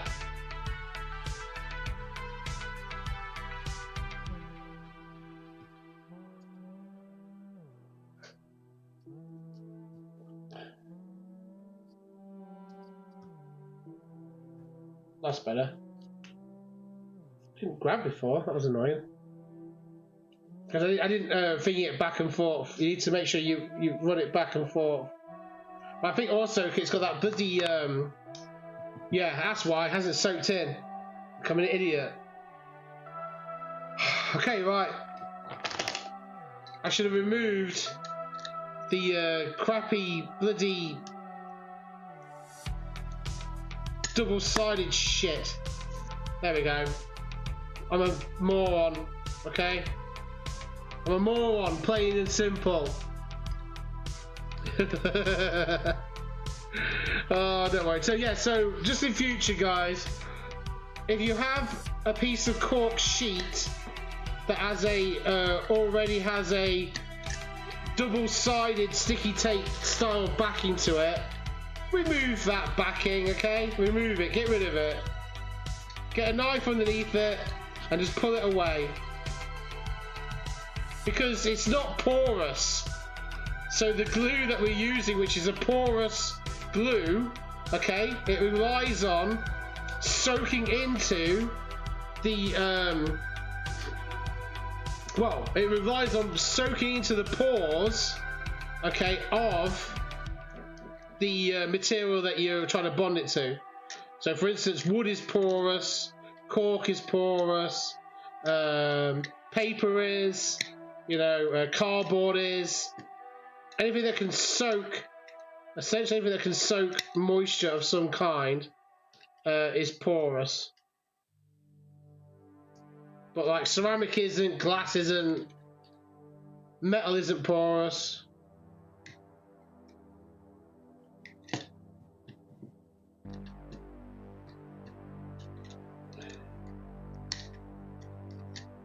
Plastic isn't porous. That's why you can't, you know, you need to use, obviously, like, you're using, for plastic, you're normally using either some kind of super glue, or for, in the case of models, you, like miniature models and stuff, you're using a cement, a poly cement or something, or some kind of glue that will melt the, it heats up, it has a chemical reaction with the plastic, which actually heats up the two pieces of plastic, which then causes them to melt, which is basically why you get a weld. You get it's a welded effect. It's not a what you call it. Super glue is a, if it's so if I glue a model, okay, a plastic model together with super glue, it will work, and it will work fine. I've done it for other models in the past where you saw it, the Doodah model, the Chaos Warrior guy, the Chaos Lord. I used the super glue there to join up pieces of the model that was already painted. I just scraped away, you know, the two parts I was going to join together, and then Doodah it, and then glue it on. But what it does is it's a bond. It bonds the two pieces together, but it doesn't weld the two pieces together. Okay, so there's a difference.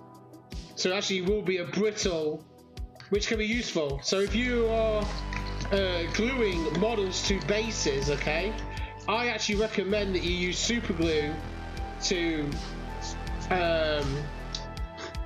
glue your models to the bases, so for the feet or whatever. The reason being is usually you can get a knife, a craft knife or whatever underneath there, and it'll pop off.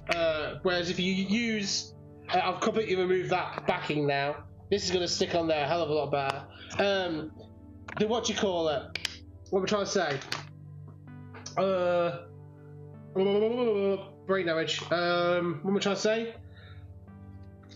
Yeah, sorry. It's a brittle joint. So if you use plastic glue on the feet and glue that directly to the plastic base, well, if you come further down the line, you want to say change something, rebase the model, you know, repurpose the model, but you want it to have a different base or whatever, or you have a much harder time getting the model off the base when it's welded on, because the two pieces of plastic basically become one. They are as one, really. So it's harder. But you can, I mean, you can do it. I've done it before in models where I basically have to destroy the base itself. I clip the base completely right down, just to leave the feet, and then the bit of plastic that's glued from the base onto the feet, and then and then eventually, there we go. We're already getting a better bond already there, and then eventually, basically, what you would do is you can then shave the plastic, the base, the plastic of the base, you can start shaving that down till you get to the actual base of the actual model, the bottom of the feet of the model itself. Okay, so I'm going to just turn it upside down. I'm going to turn this upside down, okay, and I'm going to use my furry Honeypot Adventure mug to put some actual weight. It's filled with water, so there's going to be a little bit of weight in there, just enough weight to help press the two pieces down.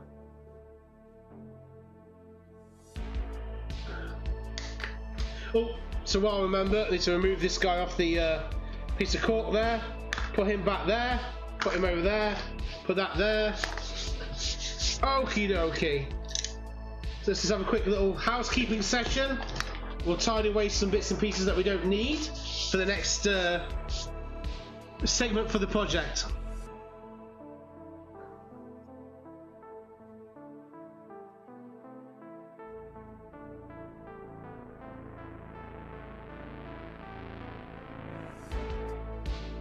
Perfect, there we go. Right, so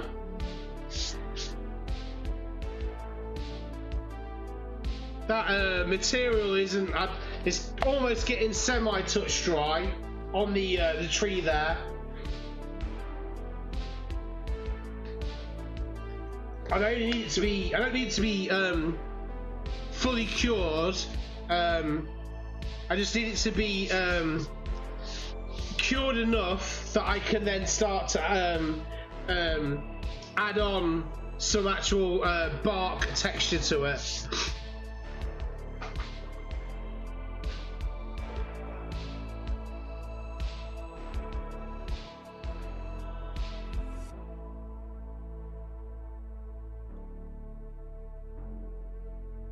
How's the tippy tappy going, Green Eye? Is it a is it an event, or is it just what do you call it?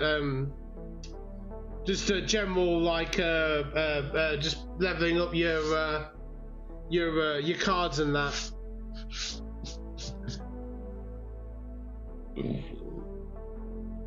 Oh yeah. I've got so there we go. Look, there's the tree. It's gonna probably get to the point where I'll be able to. You can't really see because it's poppy anyway. Cause it's the light's obviously making it quite.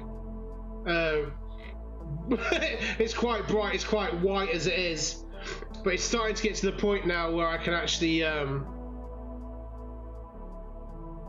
maybe add some texture to the bark texture. The tree unfortunately is a bit two-dimensional, so I might just have to twist some of the branches a bit more. There we go, it's a bit better. So I'm going to be using so what my idea is I'm going to prime the tree with brown underneath, so a layer of a brown colour, like a neutral brown, but then I'm going to spray it with grey over the top. And then what I will do is because on this project I'm going to also use oil paints and enamel paints, okay, for textures and just the resilience and the durability. The model itself will be fully painted in more or less in acrylic paints, okay, with some enamel washes over the top here and there. The tree will be painted in enamel paints, so I'll be using all-purpose spray primer, but then I'll be using enamel paints, filling it down with enamel thinners, and I'll be doing light washes of browns, greeny browns, that kind of thing. Maybe some grey, like just really thin, and just give it some kind of like a natural kind of a natural look to it. I tend to find it's actually easier if you start with a grey, like a kind of mid-grey with a slight brown undertone, and then wash over with brown, thin layers of brown paint to help, and that basically builds up a really nice looking colour for a real nice, for like a tree. But I'll probably, and some areas I'll be out, because I want the tree to have some warmth to it, which is where the brown is going to be, but then the grey on the top, obviously for the to obviously help represent the cold environment of where the tree is. So let's just I think I'll probably maybe start adding on the next layer of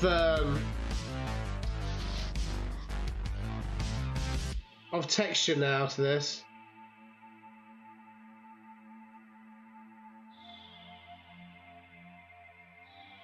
Okay, there we go, that's better. So I'm going to just brush down. With this brush now, I'm going to brush down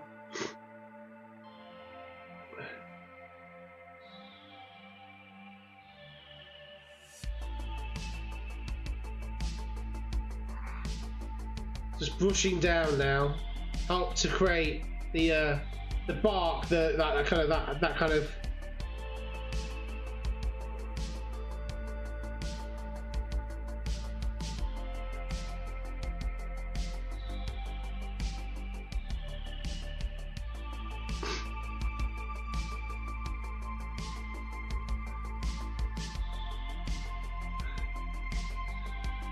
What I'll do when it comes to the tree is obviously I'll have it all primed and stuff, and I'll get it to the stage where we'll use the washes for the stream.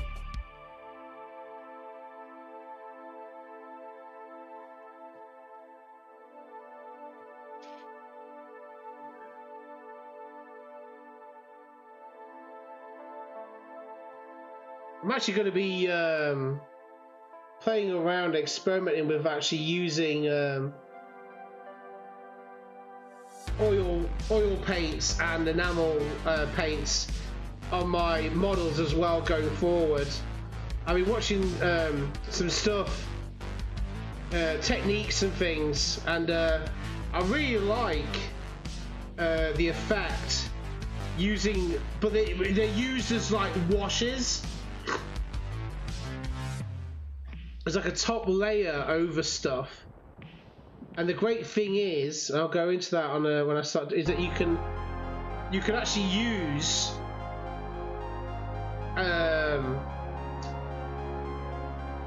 they will go with the enamels, and the oils will go into the recesses actually a lot better than what acrylics do. But then you have the bonus. They take longer to dry, so you're able to take. I've already gone ahead and brought one already for the for the tree. There is a makeup sponge.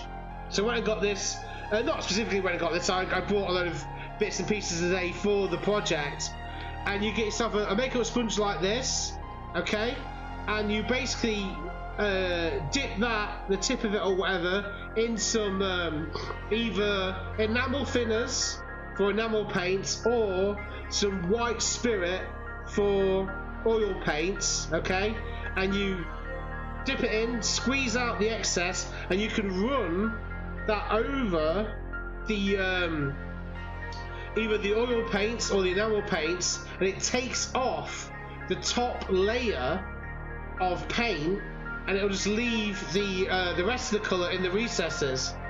I mean, that technique is as old as the hills. It's used a lot on dioramas, World War II, that kind of thing. But I've seen it used a lot on miniatures, and it's not something I've really done, but it's something I've always wanted to do, and I've probably been a bit too. I know what I know, if that makes sense, and I kind of know what works. I know what my style is. But I really like the idea of using oil washes and enamels later going forward. So I will be doing that. I will be doing that. So what a good place to start and practice then on this diorama. So that's going to be really interesting. I'm really excited to see what what comes of that.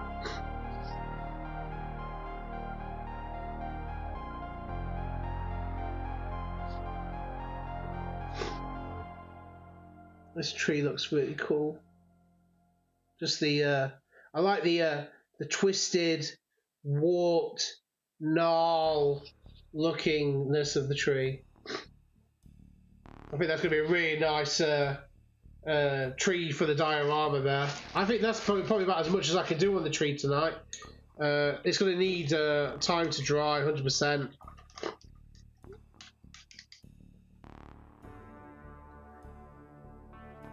So we can move back onto the actual the diorama itself, the base for the diorama now. So that tree is going to go over there, out of the way. It's going to be left alone. Now, probably till tomorrow till it cures up.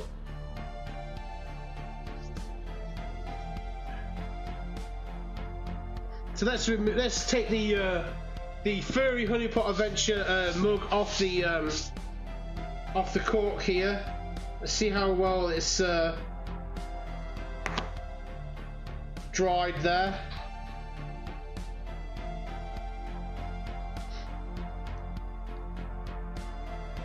And that seems to have done the trick. So let's see if we can at least start to shave off the cork there and start to create our scene. So let's pull the guy out quick. It's the guy. Here we go. So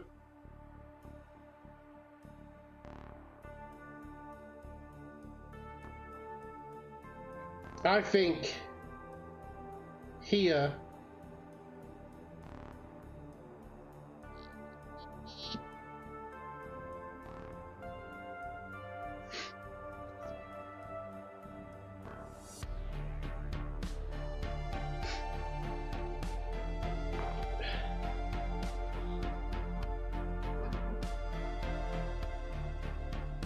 the tree here.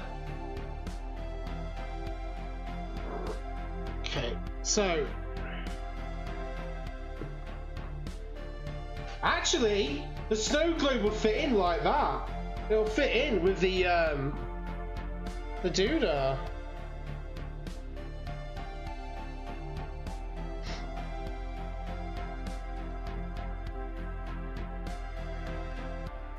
Okay, that's got me thinking now. I think that might be okay as is then. What I will probably do is what do you call it though? Yeah.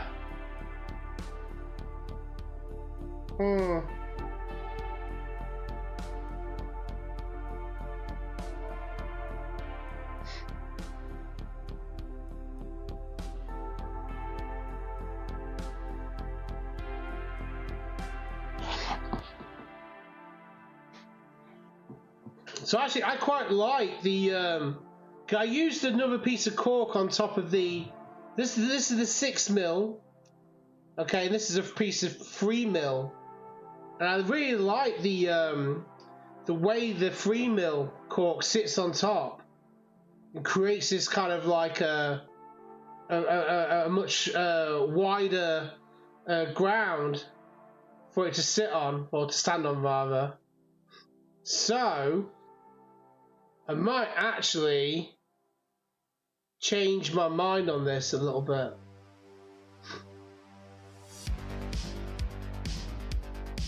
So Texas, they're fine. So what I might actually do then, well, that guy's going to be, we'll shorten that pin anyway.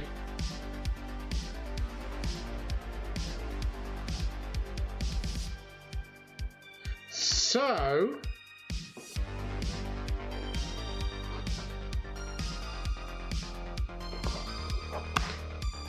the main thing I might need to do here then is just to do a covering of the paste over the top. Fill in any gaps with the paste as well.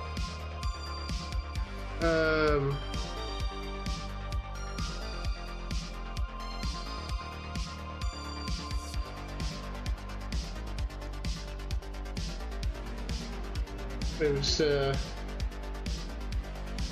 what do you call it?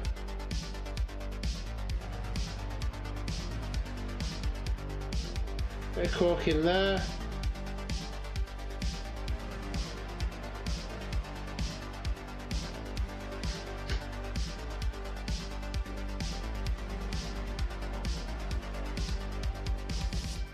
This makes it a bit more. It makes it look way more natural now by doing that.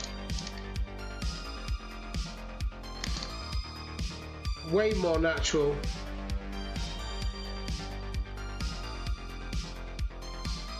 Yeah. Okay. We'll do that then. We'll do that. Let's fill this gap here with this. Stick some adhesive in there. Push that bit into that gap there, and that bit into that gap there. In fact, this will look better this way as well. 100% it'll look better this way. So what I'm going to do now is play around with... So I know where he's going to go roughly. So now we can play around with adding in more pieces of cork just to create areas of interest I can shave down later on. So we use that adhesive again. Okay. So all I'm going to do is just put a blob of adhesive on the cork there. Push it down.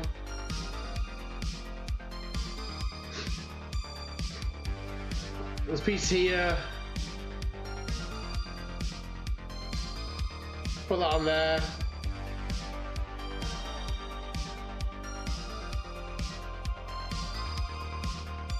In you go.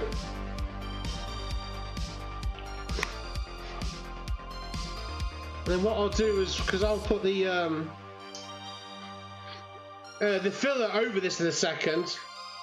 Oh God. Maybe I might need to super this on. This stuff's not grabbing.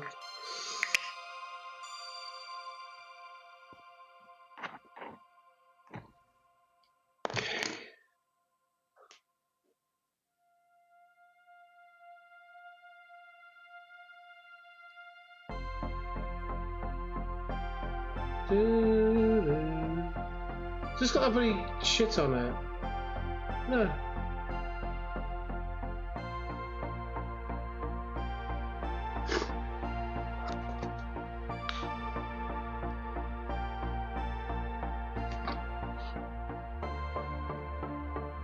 That's not sick on there at all, was it? Okay, bollocks that then.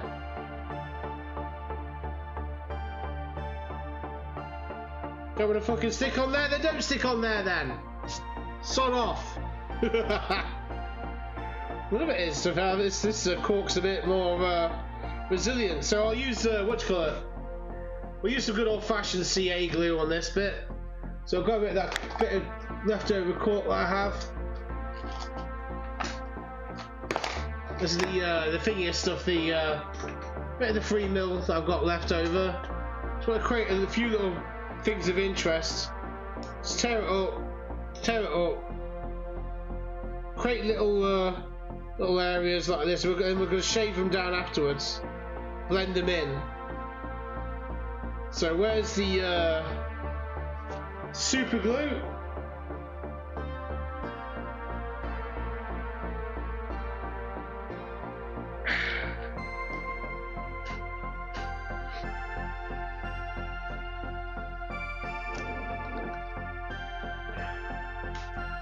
There we go. I need to get my vice grips for the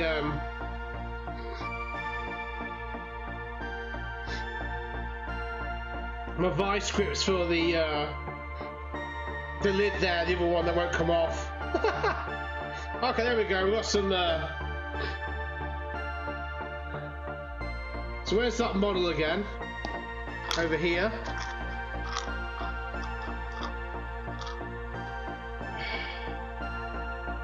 Maybe about here. So I might put one here as well.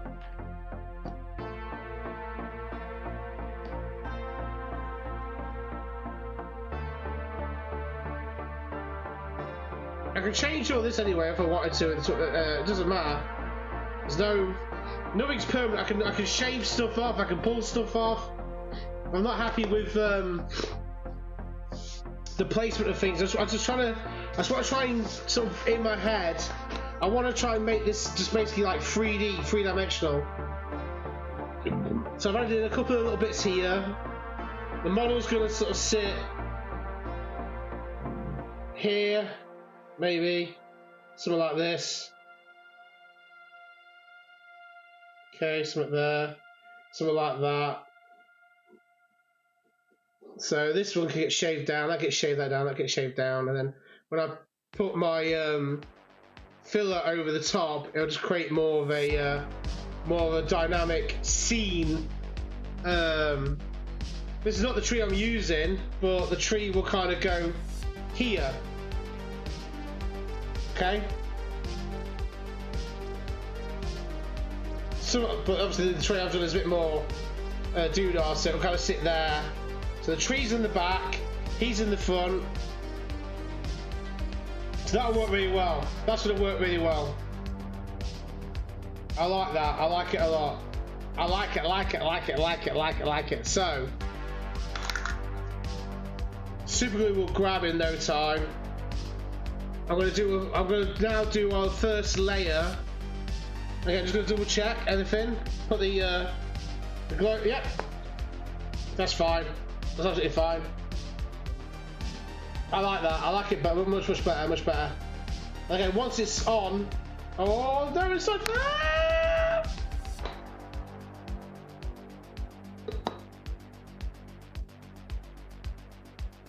Ah! Disaster stream.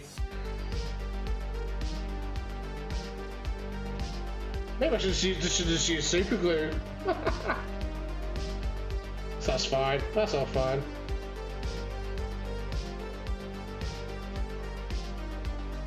I can start painting over anyway. This because this will help add to the what you call it to the adhesive anyway. It'll help keep things. Yeah, it'll be waterproof. The filler is waterproof. This glue is waterproof. Super glue is waterproof.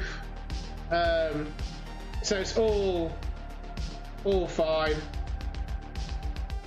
The cork is going to be completely covered in this stuff, so it'll make the cork waterproof. This is going to be a shell over the top.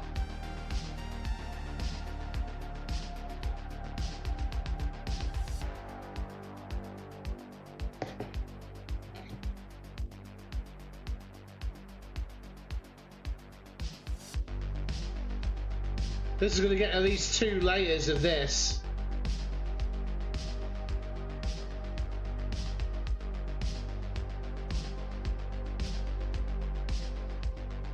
Because this first layer here is basically the first coating, and then when I do like another coating and another coating, probably like 2 coats of this, the third one will have a little bit of sand and stuff in it. That way it'll help create actual ground cover and not just you know, flat wall filler, you know. So I'll be adding some actual texture to the ground. You know what I mean? So it's gonna be really cool. And over the top of and I'm gonna be using for the sounds of what I can gather. This is basically what I'm going to be using for my snow as well.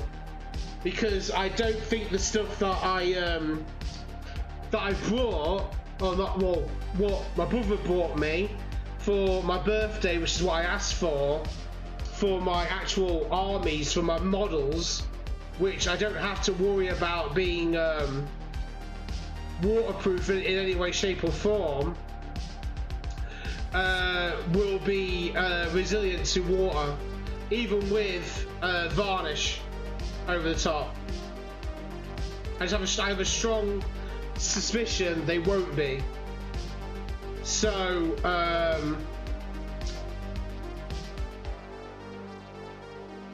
I'm going to be utilizing this wall filler. So what I'll do is I'll probably, it's an acrylic base, but of course once it's dry it's rock solid. So what I'll probably end up doing is I'll probably make a couple of mixtures of this, and I'll add some acrylic paint, different shades to this in mixtures, and I will dab on the different layers of color. So for instance, I'll do like obviously I'll add some actual pure white. Oh god, that's got a bit fucking wrong. Oh well, it's water soluble. Just take your wet brush, and this whole thing is getting painted black anyway. This the doodah. What was I say? Yeah. So I can add some pure white to the filler. I'm gonna add. I'm gonna get one. I'm gonna add a little bit of blue to it, to have like a blue tinge to the filler, and I might even do some with a tiny little bit of red in it for some like pinkish hues. But I might not use that. But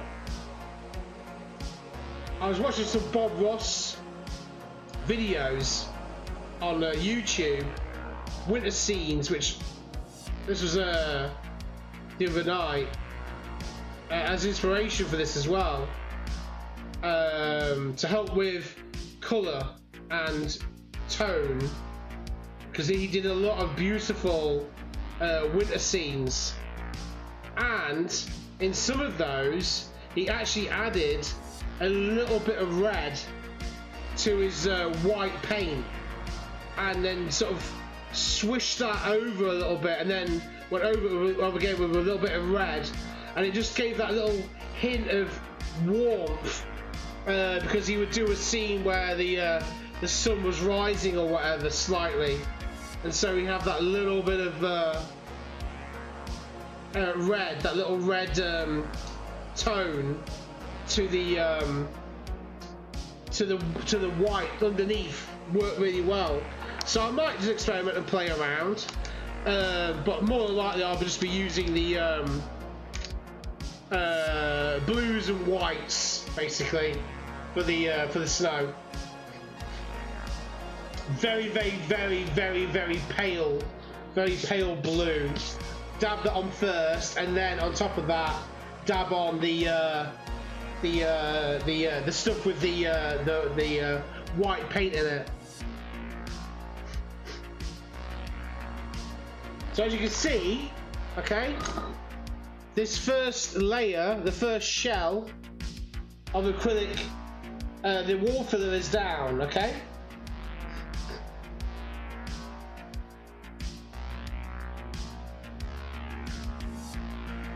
And we'll do 2 or 3 layers of this, like I said before. I'll probably do another layer of plain, and then I'll do a layer of stuff with texture in it.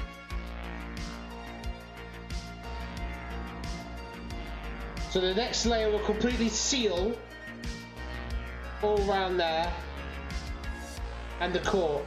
So this cork will cease to be cork. It'll be a solid, almost like a the wall filler is going to basically make an impenetrable shell around it. Oh, if I close my there we go.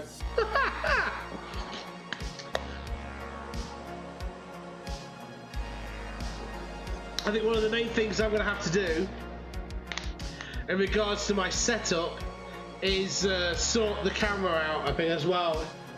The position of the camera, where the camera is. Yeah, I need to maybe look into that a bit more. This setup over the minute is fine for painting, but it's not really good for this kind of thing because obviously I've failed my arms quite a bit. So obviously I keep knocking the damn thing and whatever. So that's just gonna sit there for a minute really. I'll keep that in shot.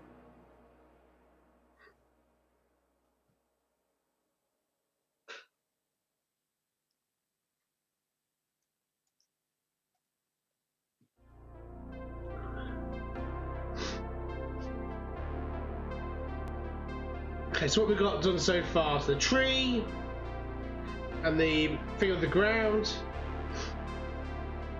I think we've still got 40 minutes or so till 11 o'clock, and then we can go decide from there.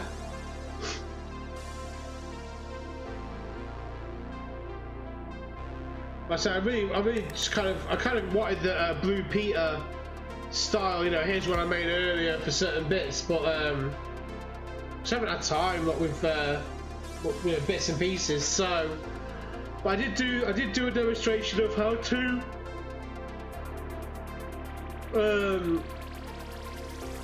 where to source the cable for the trees, how to strip the wire down, how to make the tree.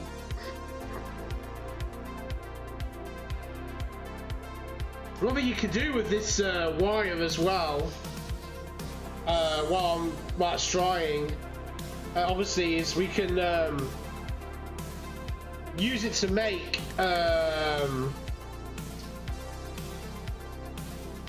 like little bits of shrubbery or reeds and weeds and things like that. Literally just by using the natural the way it frays like that, just twist and just pull the strands apart like that. Okay, there's your little bit there that you're gonna embed into your thingy there. I can use some scissors for this because this stuff cuts really well with scissors. Okay, just snip the wire. Again, ideally you should add a drop of super glue. Okay,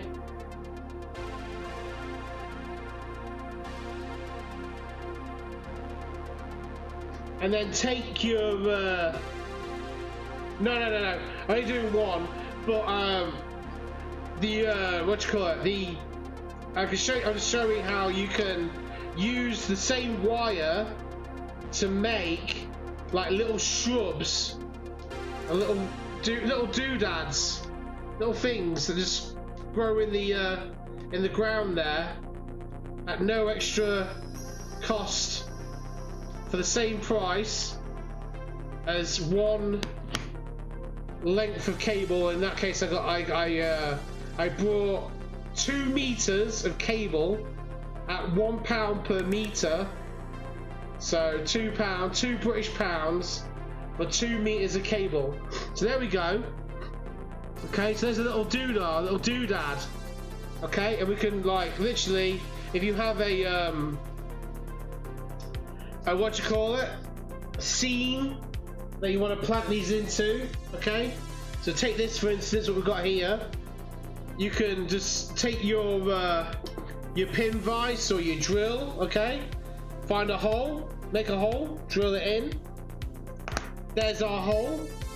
Here's our little doodah, little shrub, little thing, and you can push it into the ground. Okay, and plant it. The hole might need to be a little bit bigger there. This is a nice uplifting track. I like this one. There we go. That should work a bit better. So you can just take that and plant it. Okay. So there's like a little shrub, a little doodah, a little doodad that grows out of the ground like that. And then obviously, if you're not, well, obviously if you don't need to worry about this being waterproof, then you can just give this you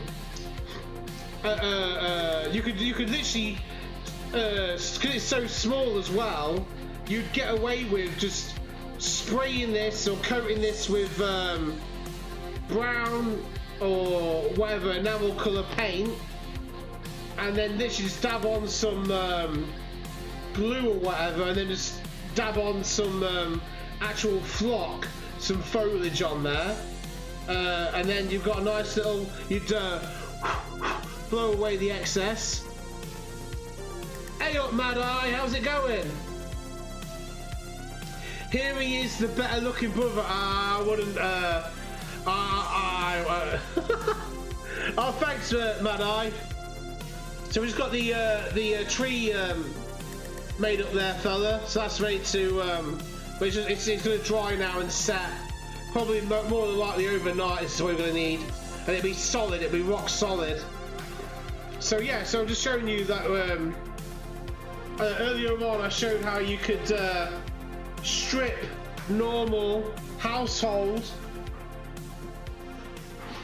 okay, household electrical cable, this kind of stuff, okay. I got it in a 2 meter length of cable like this, and I got it from a discount place, okay. Don't worry about going to an expensive electrical shop or anything like that. We're not using this to wire up a house or anything like that. We are using this purely for modeling. So I went to the cheapest place I could find, got 2 lengths, 2 meters. So they sold this cable £1 British per meter. So I got £2 worth. Okay. So again, in the States, you may be looking at about just less than $3 maybe, and in the in euros it's probably about €1 million or whatever. I don't know the conversion for euros, but yeah, and you get loads. You got loads and loads and loads. So you strip this, and you're left with this wire, which you then use to turn into a tree like that, which you then coat in your coating of choice. In this case, I'm using just a household filler, surface filler. Okay, I've just watered it down with a little bit of water. It's acrylic based. And I just dabbed it all over the structure. Oh, no worries, Bad Eye. I appreciate you popping by, lad.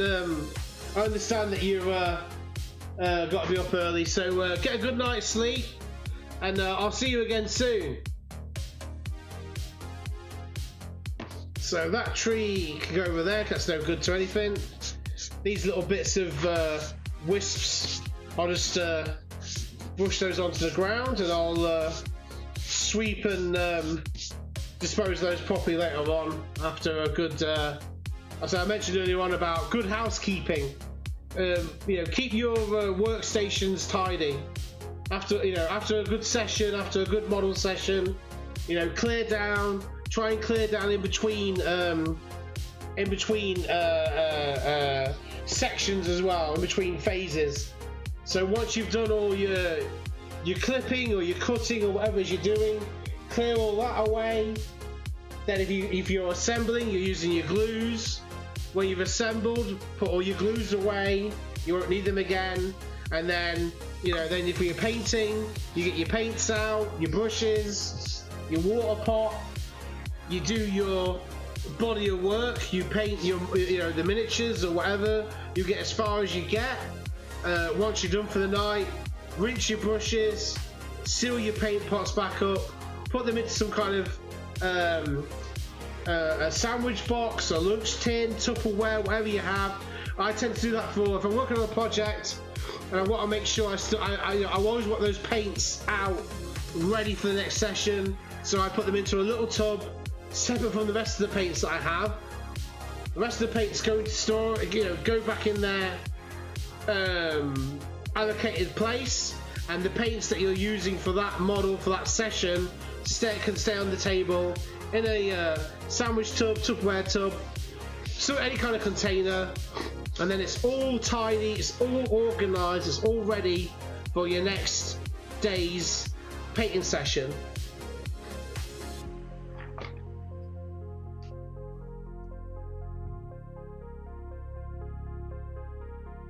Also, I recommend if you're doing something that's messy or whatever, you're going to be using what do you call it, fillers and all that kind of stuff, wall fillers, plaster, any kind of maybe some acrylic caulking or whatever.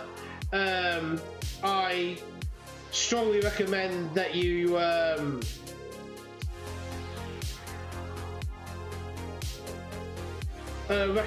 wear a pair, or at least buy or have a pair of scruffy joggers or whatever. So a pair of joggers that you're not bothered about getting ruined or anything like that. I have a pair of shorts when it's summer that have that are not like normal wearing shorts. They have what do you call it? Paint on them, brush marks, that kind of thing. Where I use the best material when you're doing dry brushing is to actually use your material of your clothes. Your clothes tend to be sort of the most absorbent material, so I just tend to run my brush over the over my trousers and then use that to dry brush. But again, I'm using I'm wearing joggers or shorts or whatever that I don't mind. That, you know, that's what they're there for. They're there to get messy and dirty or whatever. So that's not really an issue.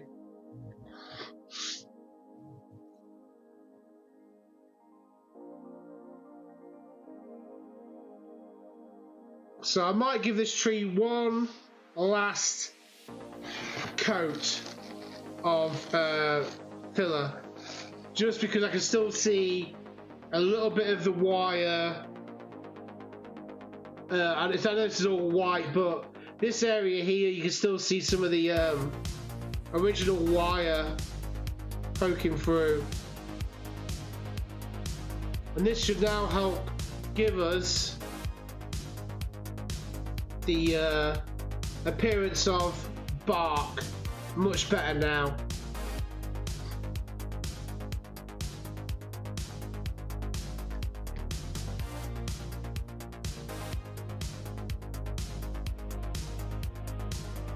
One thing I will do is I can see some areas where some of the branches,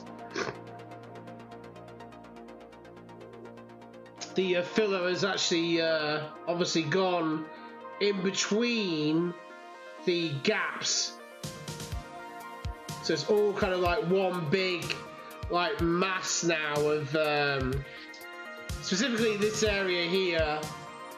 It's all kind of one big mass of filler. So what I'll do is I'll just push a sewing pin through some of these gaps afterwards, and that will just basically create the you know, the space in between again.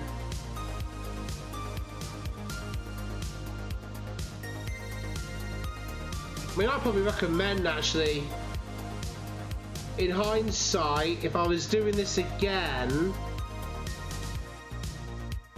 I'd probably make an even thinner slurry and dip the armature. If I had like a boatload of these to do, yeah?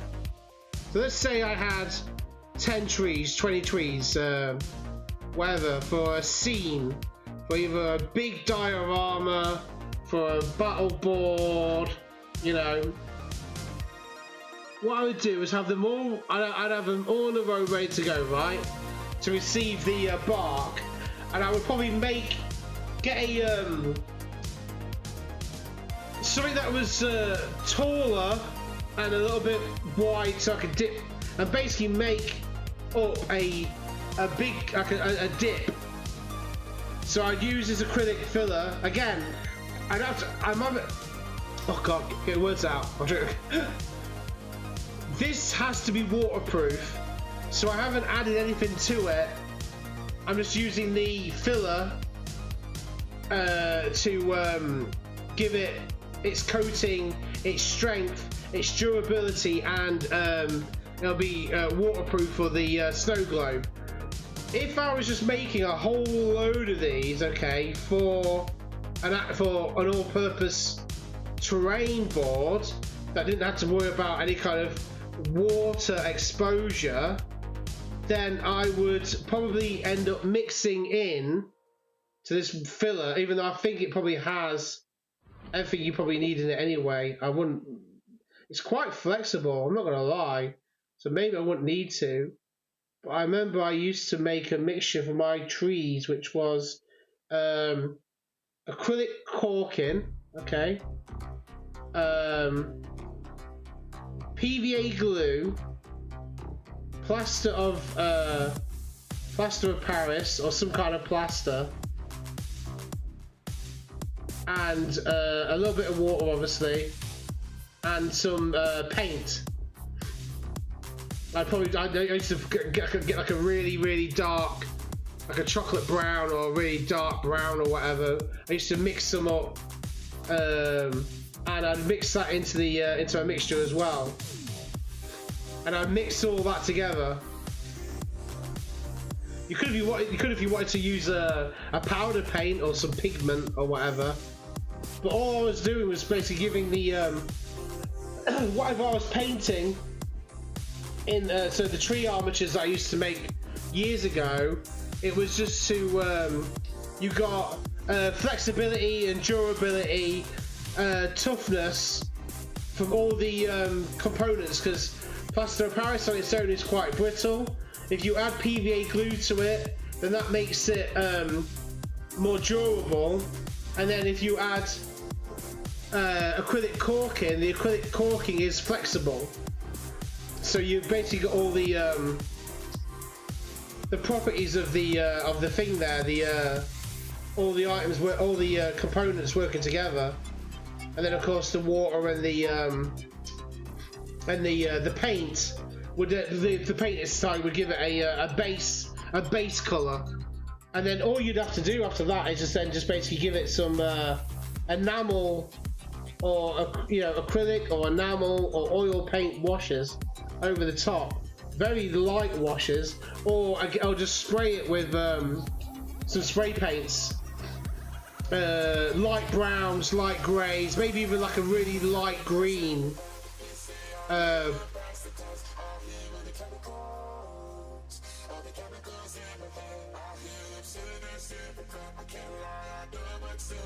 it used to work really well. But these days, with the ready-made wall fillers and things like that, I think a lot of them now already basically have a lot of the stuff I've already mentioned, except for the paint, of course. But this stuff here, to me, looks like it's flexible, durable, and yeah, and it'll be, when it's dried, it'll be really tough.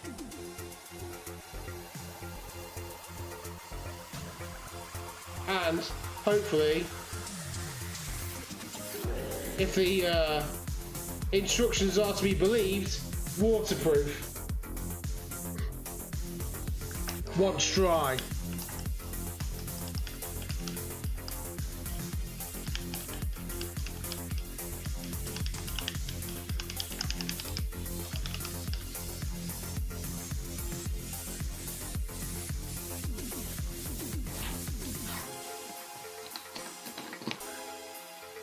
Okay, drink water.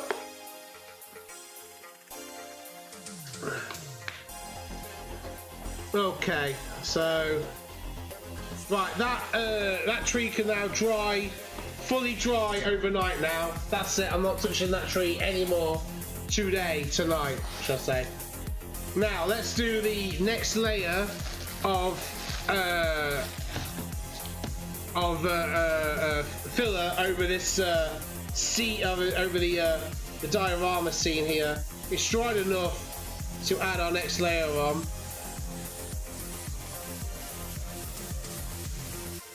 So this I'm going to make, I basically want to make sure that it's completely covered, the cork. And then obviously the third layer, which I might have to wait till tomorrow, will be the layer that has the sand and the grit and all that kind of stuff in it. And we'll, of course, we'll embed some slate and some rocks. I'm just going to build up the terrain there a little bit. Just can you see how? You see how that's added a bit more interest now to the scene?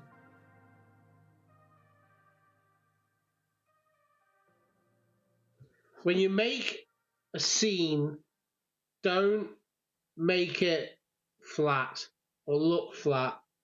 Have levels. Have levels, have elevation, make it three-dimensional. And when I mean three-dimensional, just because the models themselves are three-dimensional, just because the tree is three-dimensional, doesn't mean it's actually, you know, it doesn't have the feeling of 3 dimensions. Remember, with things like this, we can go up, we can go down, we can go, you know, different directions. We have vertical plane and a horizontal plane. So let's make full use of that. Okay, so here's the edge here. This is where I'm gonna fully make sure that this cork is waterproofed, which it will be anyway. Cork's fine. It is susceptible to moisture, but like I say, once it's got all this crap on it. I mean, cork used to get used for a lot of things back in the day. A lot of things.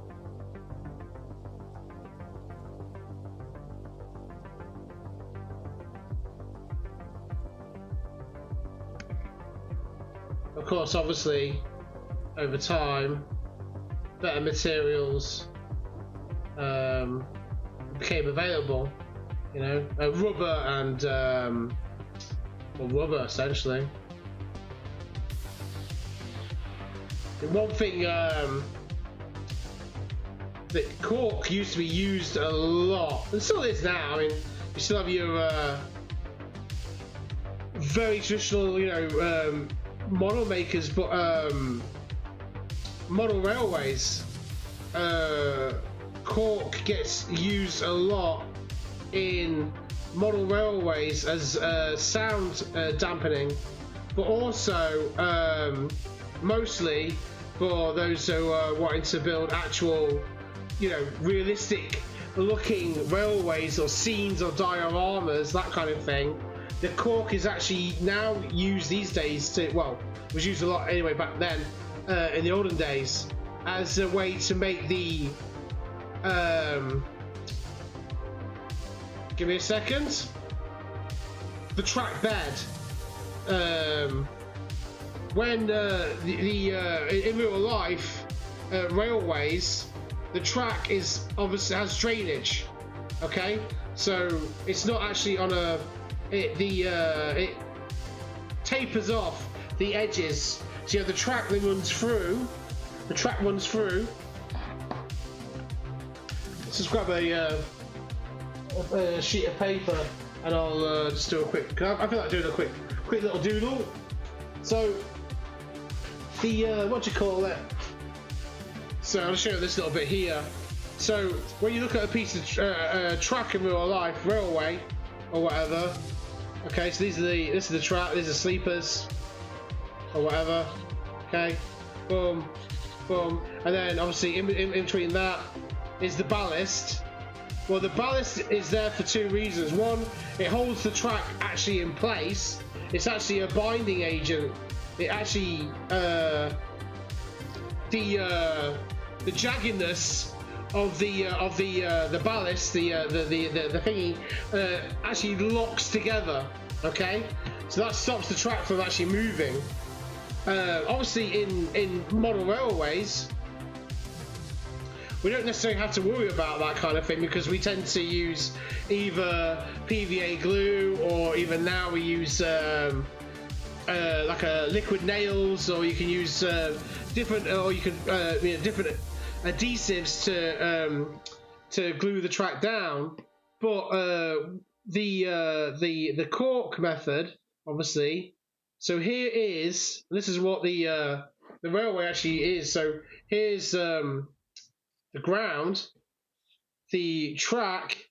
Here's the rail, and then the sleepers are, say, here. Okay, and then you imagine that we're looking down. Obviously, this is front on here. This should slope it, probably slope it more, to be fair. So this is drainage. So the ballast is here. Underneath here is the ground. The ground is sloped, and that's so obviously when it rains, the water has somewhere to run down, and the angle, the drainage is always, it's roughly the same anyway. And you'll see some tracks will have extra drainage as well. You'll probably see like a pipe running out through and all this kind of stuff. So cork was a very popular choice back in the day for model railwayers to do this effect, to do the effect of it, because it was cheap, easy to get hold of, and porous. It was, you could use PVA glue, contact adhesive, whatever to glue it down. These days now, you can use a foam underlay, like a foam underlay, or some people now even use what's it called? Foam core, like poster board. And it's, again, it's cheap. You can cut it. You can make the chamfer, the what do you call, the bevel. You know, you just basically run your knife down it at an angle, a 35-degree angle or whatever, just to create the chamfer there. Anyway, so cork is a very tried and tested material, and it's still popular with modelers, both railway and diorama and wargaming. So, and it's easily sourceable as well. I mean, you could go to most places and you'll be able to find like a poster board with like a wooden frame around it, and that normally gets put on the wall, and then you'll pin like messages and stuff to that poster board. Well, they're fairly inexpensive, so go buy one of them, remove the wooden framing, maybe repurpose the wooden framing or whatever, and then you have a nice sheet of cork that'll last you till doomsday. Like, absolutely will last you till doomsday.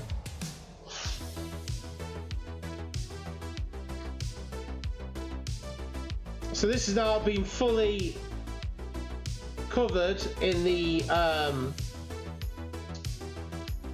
acrylic wall filler, okay?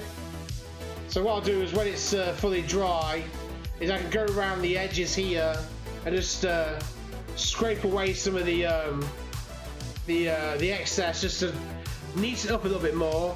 I'm then going to go around, I'll probably paint, once this is all done anyway, I'm going to go around this with an enamel paint.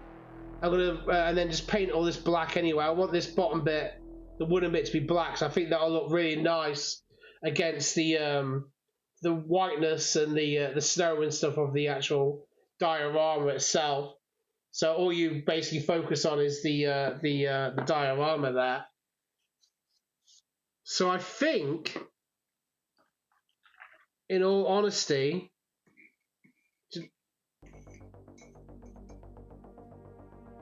For the edge, for the trim, maybe, but I think black will look nice. However, here's the thing: I can always yeah,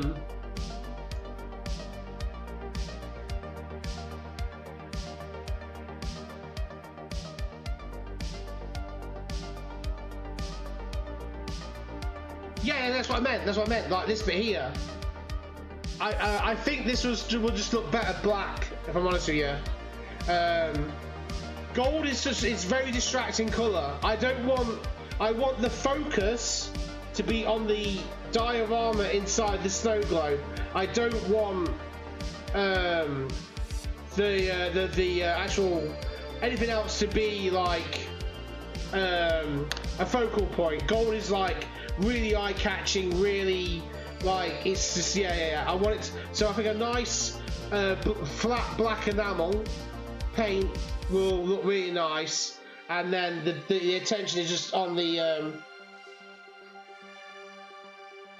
no, because black the black will fade away.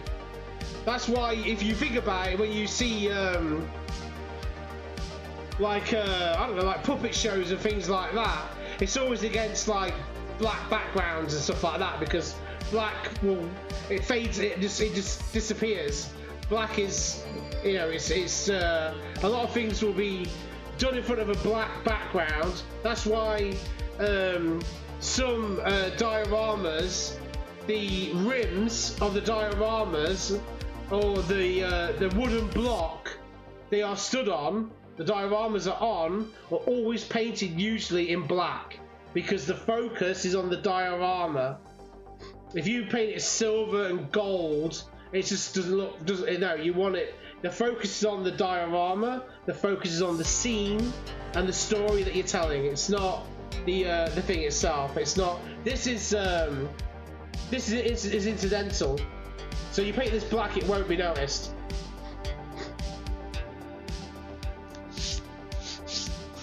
If anything, silver would stand out more. Gold was anything metallic with sheen is going to stand out more, whereas the black wouldn't stand out.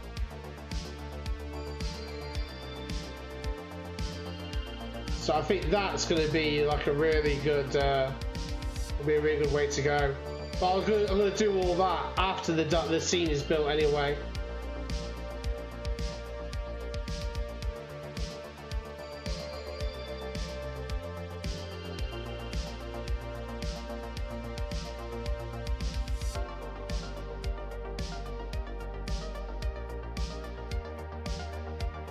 I say a lot of model railway exhibitions as well, when they build their dioramas and things, or what do you call it, the little layouts for the exhibitions, the little modules, that's what they call them.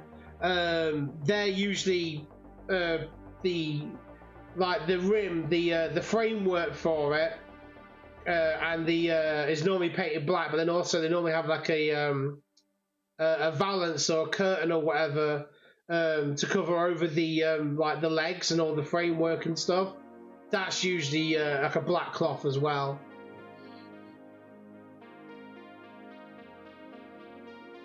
So that's basically where I've sort of learnt that from. If that makes sense.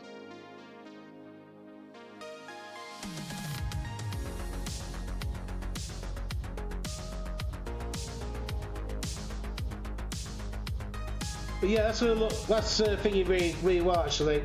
So that's just the basic.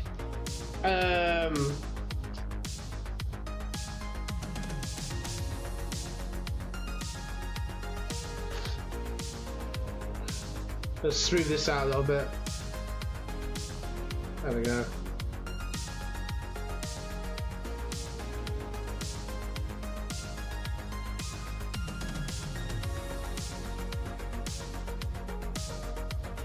I promise you, Green Eye, when it's done, it'll look really nice.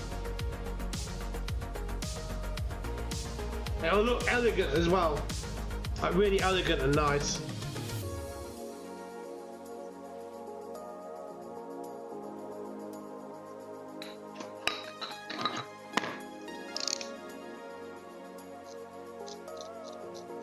Yes, I installed the what you call it. So I don't think, to be fair, I think that's actually worked out really well for the stream, because we are now 5 minutes to go till 11, and I've pretty much done everything I can do to this diorama now. The rest is basically drying time. So once it's dried, so I'll be probably doing a stream tomorrow after all this is dried. Then we can build up texture.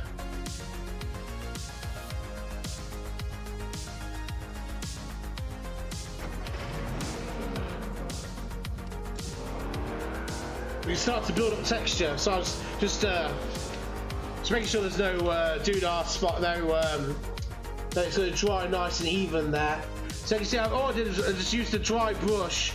I've already started adding a little bit of texture, just a little undertone to the texture. I'm going to add into it later on. So I'm probably going to add in to the acrylic mix tomorrow for the top layer, for the ground anyway. I will add some sand, a little bit of sand, a very tiny little bit of sand, very fine silver sand to the mix, and then that will give it, and then that needs to basically fully dry. So I might do that off stream tomorrow, so it's fully dried, so then we can then work on probably painting the ground.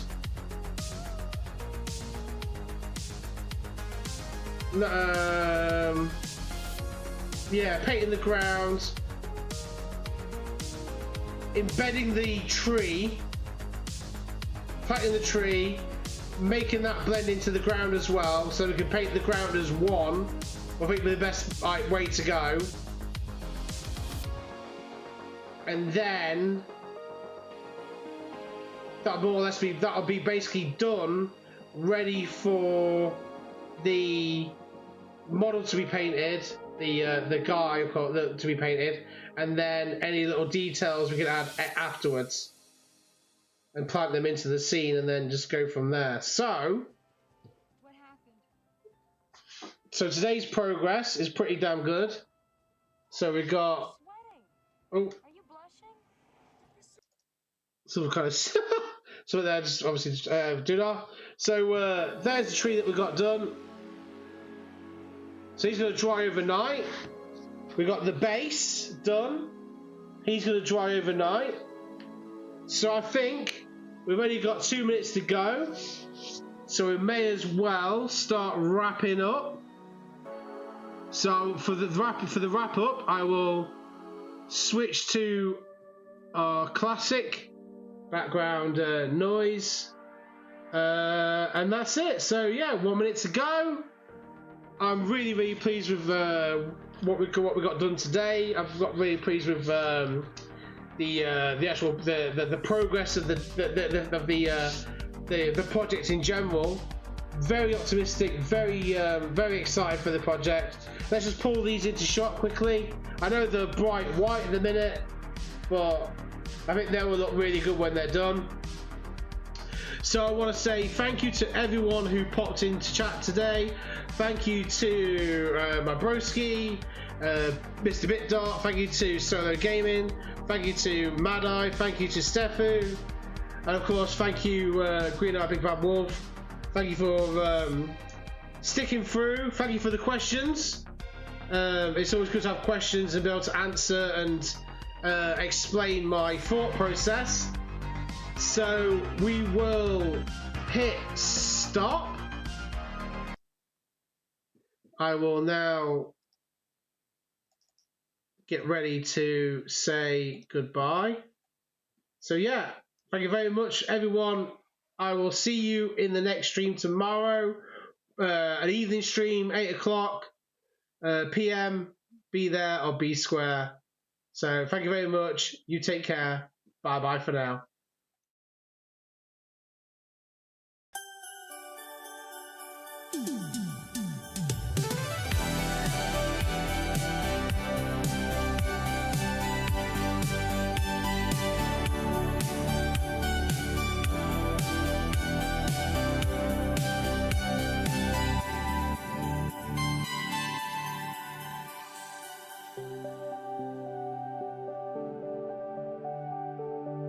Time to pack it all away.